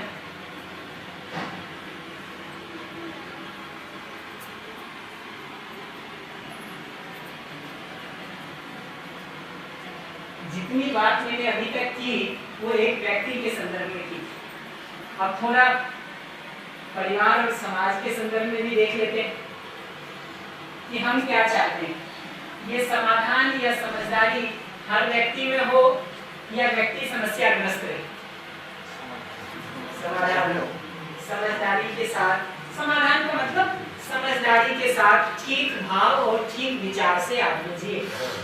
इन चीजों को ठीक ठीक समझ करके अपने में विश्वास, सम्मान, स्नेह जैसे भाव के साथ जिए और किसी भी परिस्थिति में ठीक जीने के रास्ते क्या हो उसके उपाय को ढूंढ पाए, ये समाधान का मतलब। ऐसे ही परिवार के रूप में आप देखिए, समृद्धि से, प्रोस्पेरिटी से जीना चाहते हैं या अभाव में दरिद्रता से जीना चाहते हैं? समृद्धि से जीना चाहते हैं। ये समृद्धि हर परिवार की जरूरत है या कुछ परिवारों में समृद्धि हो जाए बाकी सब अभाव में जीते रहे उससे काम चल जाएगा? हर परिवार की जरूरत दिखाई देती है। ये परिवार में समृद्धि की बात इसलिए कर रहे हैं कि किसी भी परिवार में देखेंगे ना, कुछ बच्चे होते हैं, कुछ बड़े होते हैं, कुछ बूढ़े होते हैं, कुछ बीमार होते हैं। ये जरूरतें सबकी पूरी होनी जरूरी है या किसी की छूट जाए तो भी चलेगा? सबकी पूरी होनी जरूरी है। तो परिवार में समृद्धि को देखने से सुविधा ये होती है कि एक उत्पादन नहीं भी कर रहा है, परिवार में दूसरे लोग उसके बदले उसके लिए कर देते हैं। हम जब बीमार हो गए हैं, हम कुछ सुविधाओं का आगे उत्पादन नहीं कर सकते, अपनी जरूरत की चीजों को भी नहीं कर सकते, एक दूसरा आदमी हमारे बदले हमारी सेवा भी कर देता है, उन कामों को भी कर देता है। ऐसे ही हमने किसी समय बहुत सुविधा का उत्पादन किया था, लेकिन आज हम बुजुर्ग हो गए हैं, बूढ़े हो गए हैं, आज हम नहीं कर सकते हैं, तो परिवार में दूसरे लोग उन सुविधाओं के उत्पादन को कर पाते हैं, तो हर परिवार में समृद्धि हो सकती है। समृद्धि को व्यक्ति में देखने के बदले परिवार में इसीलिए देख रहे हैं कि हर तरह के लोगों की आवश्यकता पूरी हो सके, बच्चे की भी, बूढ़े की भी, बीमार की भी, रोगी की भी, स्वस्थ की भी, सबकी आवश्यकता के पूरा होने का प्रावधान संभव है। ऐसे ही आप समाज की जगह से देखिए कि हम समाज में अभय का, विश्वास का, प्रेम का वातावरण चाहते हैं या भय और शंका का वातावरण चाहते हैं। आज के दिन हम बाजार जाते हैं सामान खरीदने के लिए, और अगर हमको लग भर ये जाए, सिर्फ इतना लगने लगे अपने में कि ये दुकानदार हमको गलत सामान देके अधिक पैसा ले सकता है, हमको ठग सकता है, तो हमारे अंदर भय होता है कि अभय होता है? भय होता है। रहना हम भय में चाहते हैं कि अभय में चाहते हैं? अभय में चाहते हैं। तो कहीं न कहीं समाज का वातावरण ऐसा बनने की जरूरत है कि हर आदमी अभय के साथ, विश्वास के साथ जी सके, भय से मुक्त हो सके। ऐसे ही प्रकृति के साथ आप देखिए कि सहअस्तित्व में परस्पर पूरकता में जीना चाहते हैं या प्रकृति को एक्सप्लॉइट करना चाहते हैं, शोषण करना चाहते हैं। सहअस्तित्व का मतलब है साथ साथ जीते हुए एक दूसरे के लिए पूरक हो पाना, कॉम्प्लीमेंट्री हो पाना, सहयोगी हो पाना। तो आप देखिए कि प्रकृति के साथ जब हम पूरक होकर के, सहयोगी होकर के, कॉम्प्लीमेंट्री होकर के जिएंगे, तब हमारा जीना ठीक हो पाएगा, या प्रकृति को हम एक्सप्लॉइट करेंगे, शोषण करेंगे, तब हमारा जीना ठीक होगा? क्या करेंगे? तो ये दिखता है कि अब लौट के अपने से पूछिए कि विकसित परिवार या समाज हम किसको कहेंगे, जहां हर व्यक्ति समाधान में जीता हो कि समस्या में जीता हो, हर परिवार समृद्धि में जीता हो कि अभाव और दरिद्रता में जीता हो, हर पूरा समाज अभय में हो या भय में रहे, प्रकृति के साथ जीते हुए सहअस्तित्व और परस्पर पूरकता हो या शोषण। अपने से ये सवाल पूछने की जरूरत है कि इसमें से विकसित हम किसको? तो जहां से चर्चा हमने शुरू की थी, उस जगह पर हम बात कर रहे कि विकसित मानव, विकसित परिवार, विकसित समाज का मतलब क्या है। तो विकसित समाज उस समाज को हम कह पाएंगे जहां हर व्यक्ति में समझदारी हो, समाधान हो, हर परिवार में समृद्धि हो, समाज में अभय का, विश्वास का वातावरण हो, और प्रकृति के साथ सहअस्तित्व पूर्वक, परस्पर पूरकता पूर्वक, म्यूचुअल कॉम्प्लीमेंट्रीनेस के साथ हम जी पाए, तो ऐसा परिवार और समाज को हम विकसित परिवार और समाज कह सकते हैं। समाधान के बदले समस्या हो, समृद्धि के बदले हम अभावग्रस्त हो, अभय के बदले भय का माहौल हो, और सहअस्तित्व के बदले शोषण और संघर्ष का माहौल हो, तो हम इसको विकसित परिवार और समाज कह सकते हैं? नहीं कह सकते। तो जितनी बात हमने की अभी तक, उसमें देखेंगे तो ये समझ में आता है कि विकसित परिवार और समाज के मूल में मानव का विकसित होना चाहिए। मानव विकसित नहीं होगा, मोबाइल अच्छा हो जाए, कुर्सी टेबल अच्छा हो जाए, घर अच्छा हो जाए, बिजली पानी अच्छे हो जाए, सड़क अच्छे हो जाए, काम चलेगा। तो हम ये नहीं कह रहे हैं कि बिजली पानी के इंतजाम नहीं हो, जरूर होने चाहिए। हम ये नहीं कह रहे हैं कि घर अच्छे नहीं हो, जरूर हो। हम ये नहीं कह रहे हैं कि मोबाइल अच्छे नहीं हो, जरूर हो। लेकिन वो सब के साथ में अगर आदमी ठीक नहीं होगा, मानव विकसित नहीं होगा, तो परिवार और समाज के विकसित होने की तो संभावना ही नहीं।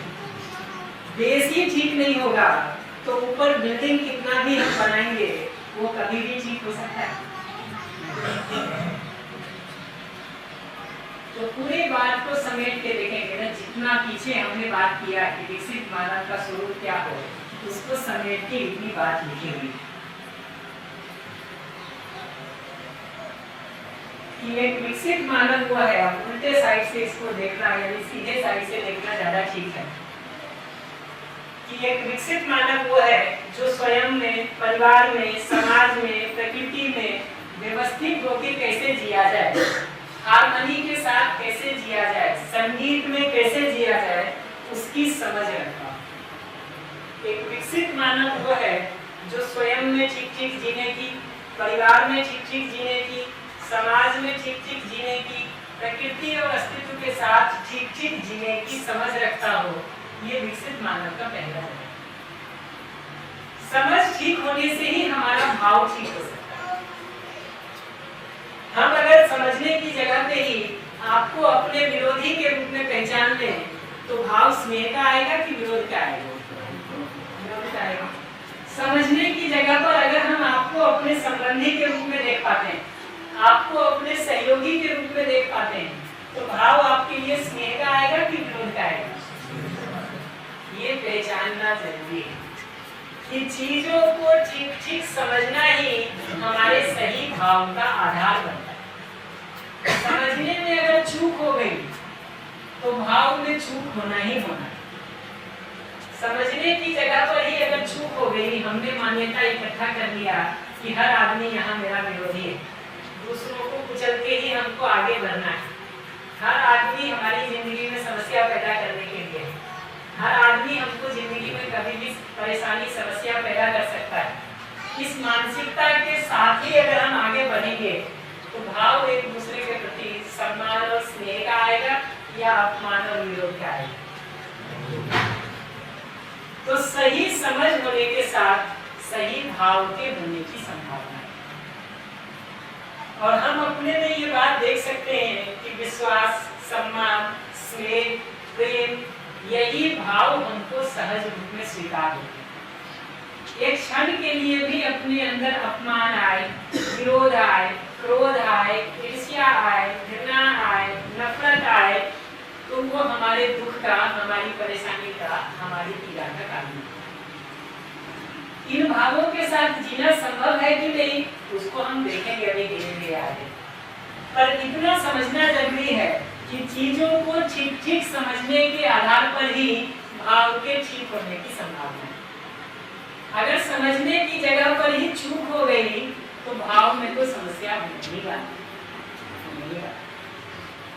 अगर समझने की जगह पर ही हमारी मान्यता ये बन गई कि हर दूसरा आदमी हमारा विरोधी है, तो भाव किसका आएगा? स्नेह का कि विरोध का? तो समझ के साथ भाव के ठीक होने की संभावना हो सकती है, उस पर अभी हम देखेंगे। ऐसे ही विचार में देखिए, अगर हमारा आपके प्रति सम्मान का भाव होता है तो विचार इस बात का चलता है कि सम्मान को कैसे देखते हैं। अगर हमारा भाव आपके प्रति स्नेह का होता है तो विचार इस बात का चलता है कि स्नेह को कैसे व्यक्त करें। इसके विपरीत अगर भाव में अपमान आ जाए, विरोध आ जाए, तो सारा विचार इस बात का चलता है कि अपमान और विरोध को कैसे ठीक से करना है, कैसे बदला ज्यादा ठीक से लेना है। विचार सारा उस अर्थ में चलता है। तो एक बार अगर भाव ठीक होता है तो विचार के समाधान के अर्थ में चलने की संभावना है। भाव ही अगर खराब हो गया, भाव में ही अपमान आ गया, विरोध आ गया, क्रोध आ गया, घृणा आ गई, नफरत आ गई, विचार में समाधान के होने की संभावना भी नहीं है। संभावना नहीं। विचार में एक बार समाधान हो, जिसका मतलब है कि किसी भी परिस्थिति में ठीक जीने के रास्ते को हम देख पाते हैं, तभी व्यवहार में न्याय की संभावना। अगर भाव में ही स्नेह के बदले विरोध है, विचार इस बात का चल रहा है कि विरोध कैसे एक दूसरे के साथ ठीक से करेंगे, तो व्यवहार में न्याय होने की संभावना ही नहीं है। अन्याय ही तो होगा। हम आपका विरोध करेंगे, आप हमारा विरोध करेंगे। उसी तरह से व्यवसाय जो प्रकृति के साथ हम करते हैं, वहाँ नियमों का ध्यान रख करके उत्पादन और सदुपयोग अगर हम करते हैं तो हम भी सम्मिलित हो सकते हैं, प्रकृति भी संतुलित हो सकती है। अगर नियमों को ध्यान नहीं रख करके हम उत्पादन कर रहे हैं, प्रकृति के नियमों को तोड़ के उत्पादन कर रहे हैं और सदुपयोग के बदले दुरुपयोग या भोग कर रहे हैं तो हम अभावग्रस्त होने ही वाले हैं। समृद्धि के बदले अभाव होने ही वाला है।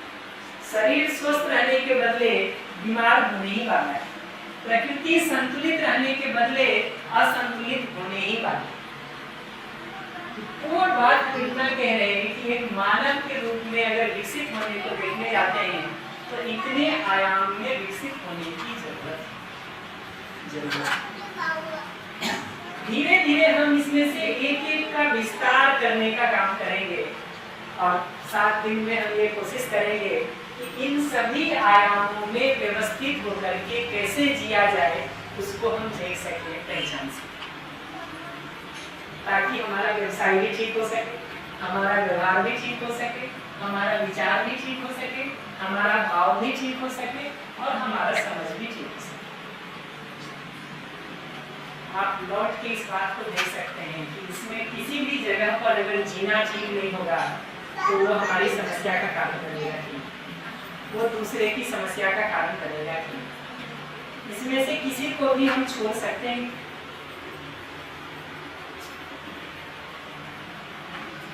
एक बार इतने को देख लीजिए।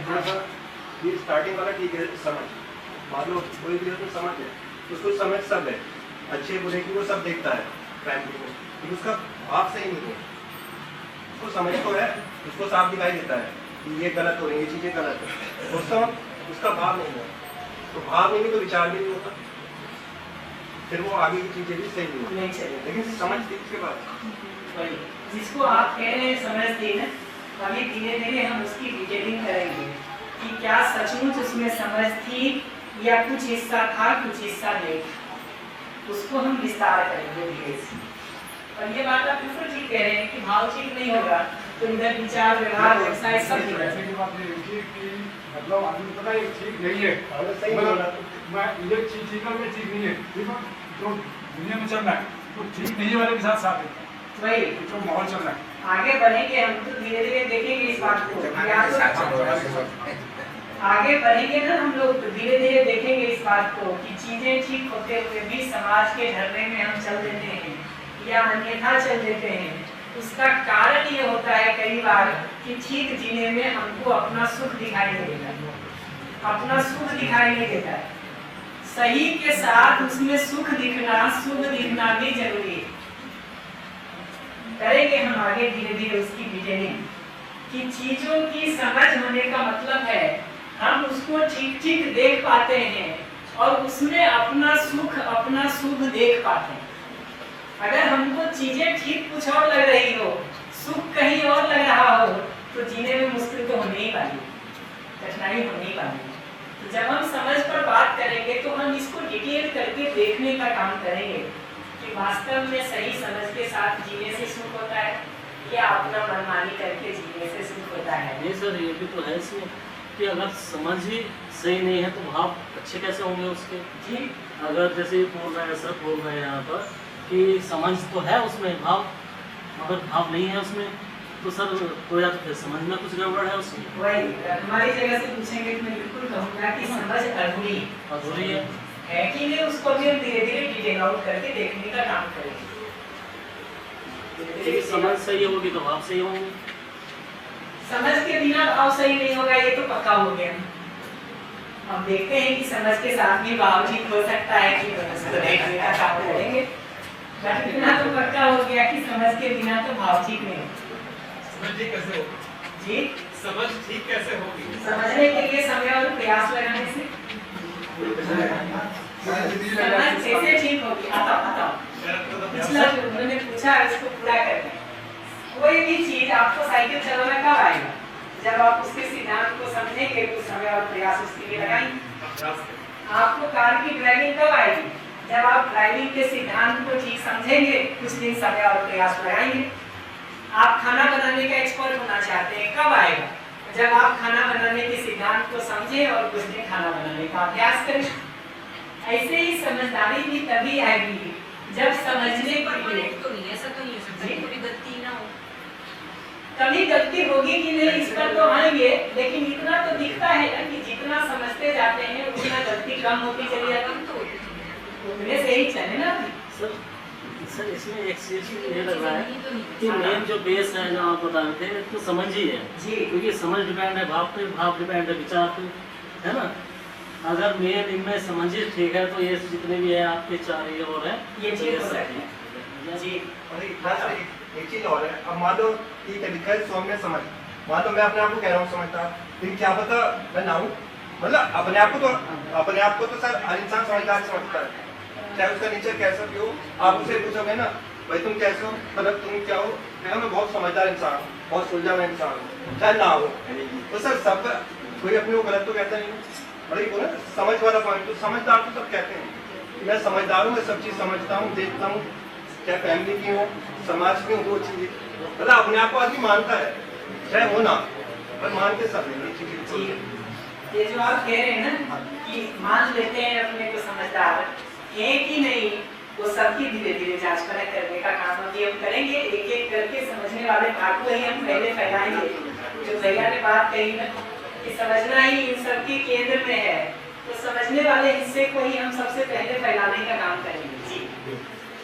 जो है जैसे बच्चों की शिक्षा बात आई है, तो ये माना जाता है कि बच्चे की प्रथम पाठशाला उसका घर है और प्रथम शिक्षिका माँ है। और एक जमाना वो था जब हमारे गांव में जो है अंधेरा रहता था, प्रकाश नहीं था, लोग चीड़ के छिड़के या जो मतलब कि रोशनी करते थे, तो या माँ भी जो है ये अक्षर ज्ञान वाला खास करके जो बाकी चीज तो सीखी होगी, तो उसके लिए जैसे आगे स्कूलों की जरूरत पड़ी होती है कि कोई उनको जो इस तरह का लिखना पढ़ना या जो किताबें पढ़ाई। लेकिन आज हमें देखते हैं कि खास करके प्राथमिक शिक्षा जूनियर तक की शिक्षा के लिए स्कूल की जरूरत ही नहीं होनी चाहिए, क्योंकि अब हमारे हर घर में बहुत दूरस्थ के इलाकों में सारी बेटियां बहुएं माताएं ऐसी हैं कि जो ठीक से पढ़ी लिखी हैं। खास करके मैं पहाड़ के बारे में जानता हूँ, मैदान की क्या परिस्थिति है उसके बारे में तो मैं ये सोचता हूँ कि मतलब कि अब तो ये डंडे वाले स्कूल की या जो दांत से पीटने वाले स्कूल की या ये जो है हमारे पहाड़ में किसी तरफ से जो स्कूल को रहते दूसरी तरफ से वो जो भूतिया को जो मारे सारे जो नीचे शिक्षा के लिए नीचे आ गई है। अब बहुत जो गाँव जो ऐसे खाली हो गए जो है कि जो वहाँ रहना भी चाहता है उसके लिए मुश्किल हो गया है कि वो रहना कि कैसे रहेगा बिना और लोगों के लिए। तो शिक्षा के लिए तो जो जब हम ये मानते हैं कि प्रथम शिक्षिका माँ है और वो वेल एजुकेटेड हो गई है, छात्रा से उसकी शिक्षा ठीक है, तो वो अपने बच्चे को वो चीज़ क्यों नहीं पढ़ा रही जिसके लिए वो जो है बड़े बड़े पैसा खर्च करके जो उसको देहरादून ला रही है या हरिद्वार ला रही है या बड़े कॉन्वेंट स्कूल में भेज रही है, बहुत एक साल का मतलब एक महीने का जो भारी पैसा खर्च कर रही है और उसको नहीं बच्चे को वहाँ भेज रही है और उससे कोई बात नहीं करना चाहती, अपने आप मोबाइल पे रहिए, उसको बच्चे दिखा दो तो उसको मोबाइल पकड़ा के लिए इसमें सारे जो ये तो बड़ा गड़बड़ है जो मतलब आप जो हमारे घर हैं जो है सारे प्रकाशवान हो गए, बिजली हो गए, सोलर का हो गए, बड़े जो बदल नहीं है पता लेकिन पूरा स्थिति जो है जो सारी बात आप कह रहे हैं उससे पता चलता है कि बिजली हो जाना, प्रकाश हो जाना, सोलर सिस्टम हो जाना, ये पढ़ना बिजली को नहीं है, पढ़ना सोलर सिस्टम को नहीं है, पढ़ना बच्चे को, पढ़ाना भी लाइट को नहीं है, पढ़ाने वाला भी एक टीचर है, एक आदमी है। वो ये कह रहे हैं आपको सब महिलाएं पढ़ी लिखी हो गई, वो अपने बच्चों को नहीं पढ़ाती, इतना पैसा खर्च करके वहाँ क्यों भेजते हैं? देखिए इससे इतना ही पता चलता है कि महिलाओं को पढ़ाई लिखाई करनी होगी, ठीक है, लेकिन अगर नहीं पढ़ा रही है ना तो उनके पास करने को कुछ ज्यादा महत्वपूर्ण काम होंगे। वो अब क्या है उस पर आएंगे, पर ये जो समझ की लेवल पर मैं बात कर रहा हूँ आपको भी पढ़ा लेते अभी क्या होगा कि अभी चर्चा धीरे धीरे इस बात पर चली चलेगी कि महिला को पढ़ाना चाहिए कि पुरुष को पढ़ाना चाहिए। तो मैं वो मुद्दे की बात नहीं कह रहा हूँ, मैं तो सिर्फ इतना कह रहा हूँ कि महिला हो या पुरुष, गणित आना एक बात है, गणित की समझ होना एक बात है, विज्ञान की समझ होना एक बात है, बच्चे को पढ़ाने की मानसिकता होना दूसरी बात है। तो कई बार जो हमको लगता है ना कि समझदारी होने के बाद भी आदमी नहीं जीता है, वो अधूरी समझ का नतीजा है। जहाँ गणित और विज्ञान तो उसको आता है, लेकिन बच्चे को पढ़ाने की मानसिकता भी तो समझ के साथ आए। जो टीचर है ना उनके बच्चे ट्यूशन पढ़ने जाते हैं, जो टीचर के बच्चे ट्यूशन पढ़ने जाते हैं। और ये रिक्वेस्ट है सर, सवाल जवाब बाद में ले, हम अपना चैप्टर पूरा कीजिए, है ना? उसी चैप्टर में डाइवर्ट कर दिया आपने, एक मिनट, और डाइवर्ट कर दिया आपने। सवाल जवाब भी जरूरी है। हम इधर लौट आते हैं, जरूरी है। इधर मुद्दे से लौट आते हैं। सवाल जवाब भी जरूरी है। एक मिनट, देखिए सार बात इतना है कि समझ के आधार पर जिएंगे ना तो भाव के, विचार के, व्यवहार के, व्यवसाय के ठीक होने की संभावना। अगर समझ वाले भाग पर छूट रह गया, कमी रह गई, तो इधर जीने वाले भाग में अभी समस्या होने ही वाली है। सबके लिए लागू होता है, सबके लिए लागू होता है।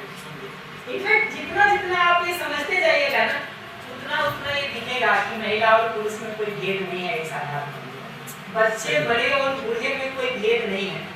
तो अभी जो हमको जनरेशन गैप का इतना भेद लगता है, वो भेद इसलिए लगता है कि हम मान्यताओं के आधार पर चीजों को देखते हैं, ना कि समझ के आधार पर।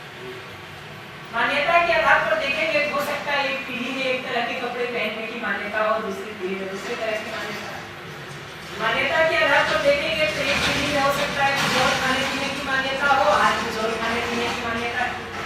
मान्यताओं के आधार पर ये बदलाव को देख सकता है आदमी, लेकिन समझ के आधार पर जब देखने जाते हैं तो दिखता है कि आदमी वस्तुतः एक जैसे। हम में से कौन आदमी है जिसको भाव की जगह पर विश्वास, सम्मान, स्नेह, प्रेम जैसे भाव स्वीकार नहीं? हम में से कौन आदमी है जो समाधान के बदले समस्या में जीना चाहता है? हम में से कौन आदमी है जो ये चाहता है कि उसके साथ न्याय के बदले अन्याय है? हम में से कौन आदमी है जो चाहता है कि उसकी कमाई हुई सुविधा का सदुपयोग न होकर दुरुपयोग?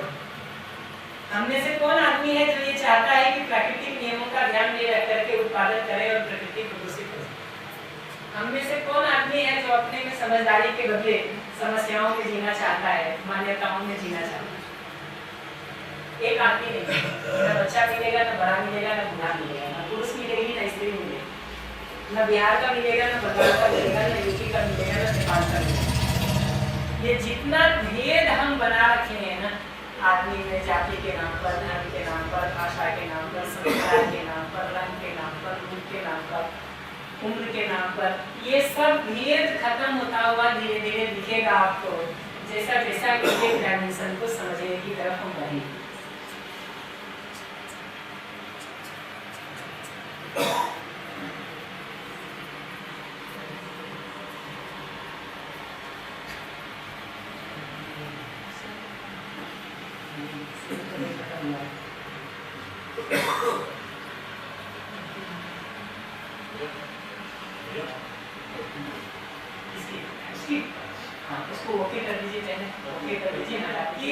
मानव के रूप में समझ का ठीक होना, भाव का ठीक होना, विचार का ठीक होना, व्यवहार का ठीक होना, व्यवसाय का ठीक होना, ये सारा ही ठीक होना जरूरी है। इसमें से किसी भी डायमेंशन को हम छोड़ देंगे तो हमारी समस्या एज इट इज बनी रहेगी, उसमें किसी भी तरह का कमी नहीं होगा। तो व्यवसाय ठीक करेंगे तो व्यवसाय से जुड़ी समस्या ठीक हो जाएगी, व्यवहार से जुड़ी तो ठीक नहीं होगी। व्यवहार ठीक कर लेंगे तो व्यवहार से जुड़ी हुई समस्या ठीक हो जाएगी, बाकी तो ठीक नहीं हो जाएगी। हमारा व्यवहार एक दूसरे के साथ ठीक हो जाएगा, इससे भोजन की समस्या तो हल नहीं हो जाएगी, कपड़े की समस्या तो हल नहीं हो जाएगी, घर की समस्या तो हल नहीं हो जाएगी। भोजन की, कपड़े की, घर की समस्या को हल करने के लिए तो कहीं ना कहीं भोजन, कपड़ा और घर को ही ठीक है, उसको बोल दीजिए तब होगा। लेकिन फिर तो काम नहीं करेगा ना, नहीं होगा, स्पोर्ट से नहीं होगा, स्पोर्ट ही दूसरा चाहिए होगा। अभी कोई नहीं, अभी हमारा काम 10 मिनट चल जाएगा उसके बिना। तो एक बार हमको ये समझ में आता है कि व्यक्ति के लिए मूल मुद्दा समझने का है, तो अगला सवाल ये बनता है कि अगर हमको मानव के रूप में स्वयं को समझना है, परिवार को समझना है, समाज को समझना है और इस पूरे प्रकृति अस्तित्व को समझने का काम करना है, तो शुरू कहाँ से करें? मानव को समझने से शुरू करें, स्वयं को समझने से शुरू करें, या परिवार, समाज, प्रकृति और अस्तित्व को समझने से शुरू करें? स्वयं को समझने से शुरू करें, क्योंकि समझने वाला तो मैं ही हूँ। अगर मैं अपने को ही ठीक ठीक नहीं समझूंगा तो बाकी सारी चीजों को भी ठीक कैसे समझ सकता हूँ? मैं बार बार कहता हूँ कि अगर अपने समझने में ही दोष हो जाए तो बाकी सारी चीजों में भी वो दोष तो आ जाएगा। हरे रंग का चश्मा अगर हम पहने हुए हों तो संसार हरा दिखाई दे, लाल रंग का चश्मा पहन लें तो संसार लाल दिखाई दे। ये जो संसार लाल दिखाई दे रहा है और हम उसको ठीक करना चाहते हैं तो बाहर रंग बदलते जाएंगे कि अपना चश्मा पहले ठीक करेंगे। तो ये दिखना जरूरी है कि मानव के रूप में स्वयं को समझना सबसे पहले जरूरी है, तभी हम परिवार को, समाज को, प्रकृति को भी ठीक ठीक समझने का काम कर सकते। तो मानव के रूप में समझने की डिटेलिंग करने के पहले एक बात और करना चाहिए कि हमारी समझने की विधि और प्रक्रिया क्या है। समझने की वस्तु तो हम एक बार पहचानने का काम कर रहे हैं कि समझने की वस्तु के रूप में मानव को स्वयं को समझना है, परिवार को समझना है, समाज को समझना है और इस प्रकृति अस्तित्व को समझना है। रमन जी भैया 10 मिनट बात कर लेंगे, 1 बजे आराम से ब्रेक में सेट कर लीजिएगा, टाइप करेंगे। तो ये दिखना जरूरी है कि समझने की वस्तु तो हमको पता चल गई कि मानव के रूप में स्वयं को समझना है, परिवार में व्यवस्थित होकर जीने को समझना है, समाज में व्यवस्थित होकर जीने को समझना है और इस प्रकृति के साथ हम व्यवस्थित होकर कैसे जी सकते हैं उसको हमको समझना है। समझने का पूरा फैलाव इतना है। उसके पहले ये तय होना जरूरी है कि समझने की प्रक्रिया क्या होगी, कैसे समझेंगे। तो जो समय हमारे पास 8-9 मिनट का बचा है उसमें हम उस प्रक्रिया पर थोड़ी बात कर लेना चाहते हैं। तो समझने की प्रक्रिया का पहला बात मैं ये कहूँगा कि जो कुछ भी यहाँ कहा जा रहा है वो आपके लिए एक प्रस्ताव है, एक प्रपोजल है, एक बात है जो प्रस्ताव के रूप में आप तक आ रही है। आप उसको माने नहीं, ना तो सही माने ना गलत माने। तो क्या करेंगे फिर? तो जांच परख करके देखें कि वास्तव में आपके लिए सही है कि नहीं। तो हमारी बात को भी ना माने और अभी तक जो दूसरी जगह से आपने किताबों से, शास्त्रों से, पुस्तकों से, लोगों से, समाज को देख करके इकट्ठा कर रखा है उसको भी ना माने। जांच परख करके देखें, जांच परख करके देखें कि क्या ठीक है और क्या ठीक नहीं। जांचने परखने का तरीका क्या होगा उसको अगर देखेंगे तो एक सिंपल तरीका है कि आप अपने से पूछ के देखें कि ये बात आपको सहज रूप में स्वीकार होती है कि नहीं। जैसे एक प्रस्ताव ये है कि संबंध में सम्मान और स्नेह के भाव से जीना सहज है और एक दूसरा प्रस्ताव तो ये कि संबंध में अपमान और विरोध के भाव से जीना ही ठीक है। आप अपने से ये सवाल पूछ करके देख लीजिए कि संबंध में सम्मान और स्नेह का भाव आपको सहज रूप में स्वीकार होता है या अपमान और विरोध का भाव सहज रूप में स्वीकार होता है। सम्मान और स्नेह का भाव आपके अंदर बना रहता है तो उसमें आप बने रहना चाहते हैं कि उससे आप भागना चाहते हैं। अपमान और विरोध आपके अंदर होता है तब आप उसमें बने रहना चाहते हैं कि उससे आप भागना चाहते हैं। तो ये दिखना शुरू हो जाएगा कि सम्मान और स्नेह जैसे भाव ही हमको सहज रूप में स्वीकार होते हैं। अपमान और विरोध का भाव हमको सहज रूप में स्वीकार होते हैं। तो एक सिंपल टेस्ट है कि आप अपने से पूछ के देखें कि आपको सहज रूप में स्वीकार किया है और ये उत्तर पाने के लिए किसी दूसरे से पूछने की जरूरत नहीं, कहीं और जाने की जरूरत नहीं, अपने लिए ही रिपोर्ट काम भैया 1 बजे ही आप करेंगे आराम से, छोड़ ये काम करेगा। अपने से एक सिंपल सवाल पूछ के देखने की जरूरत है कि हमको क्या सहज रूप में स्वीकार है और क्या सहज रूप में स्वीकार नहीं। और ये सिंपल प्रश्न पूछने के लिए किसी बगल वाले को कॉपी झांकने की जरूरत नहीं, दूसरे से पूछने की जरूरत नहीं, किसी किताब को पलट के देखने की जरूरत नहीं। इसका मतलब मैं ये नहीं कह रहा हूँ कि किताब ना पढ़ें और बाकी चीजें ना करें, लेकिन अल्टीमेटली सही गलत का तय कौन करेगा? किताब तय करेगा कि आदमी तय करेगा? आदमी तय करेगा। तो मानव के रूप में हम स्वयं की जांच परख करके अपने से एक सिंपल सवाल ये पूछ सकें कि ये हमको सहज रूप में स्वीकार है कि? अगर सहज रूप में स्वीकार है, नेचुरली एक्सेप्टेबल है हमको, तो प्रस्ताव हमारे लिए सही है। अगर वो नेचुरली एक्सेप्टेबल नहीं है तो वो प्रस्ताव हमारे लिए सही नहीं।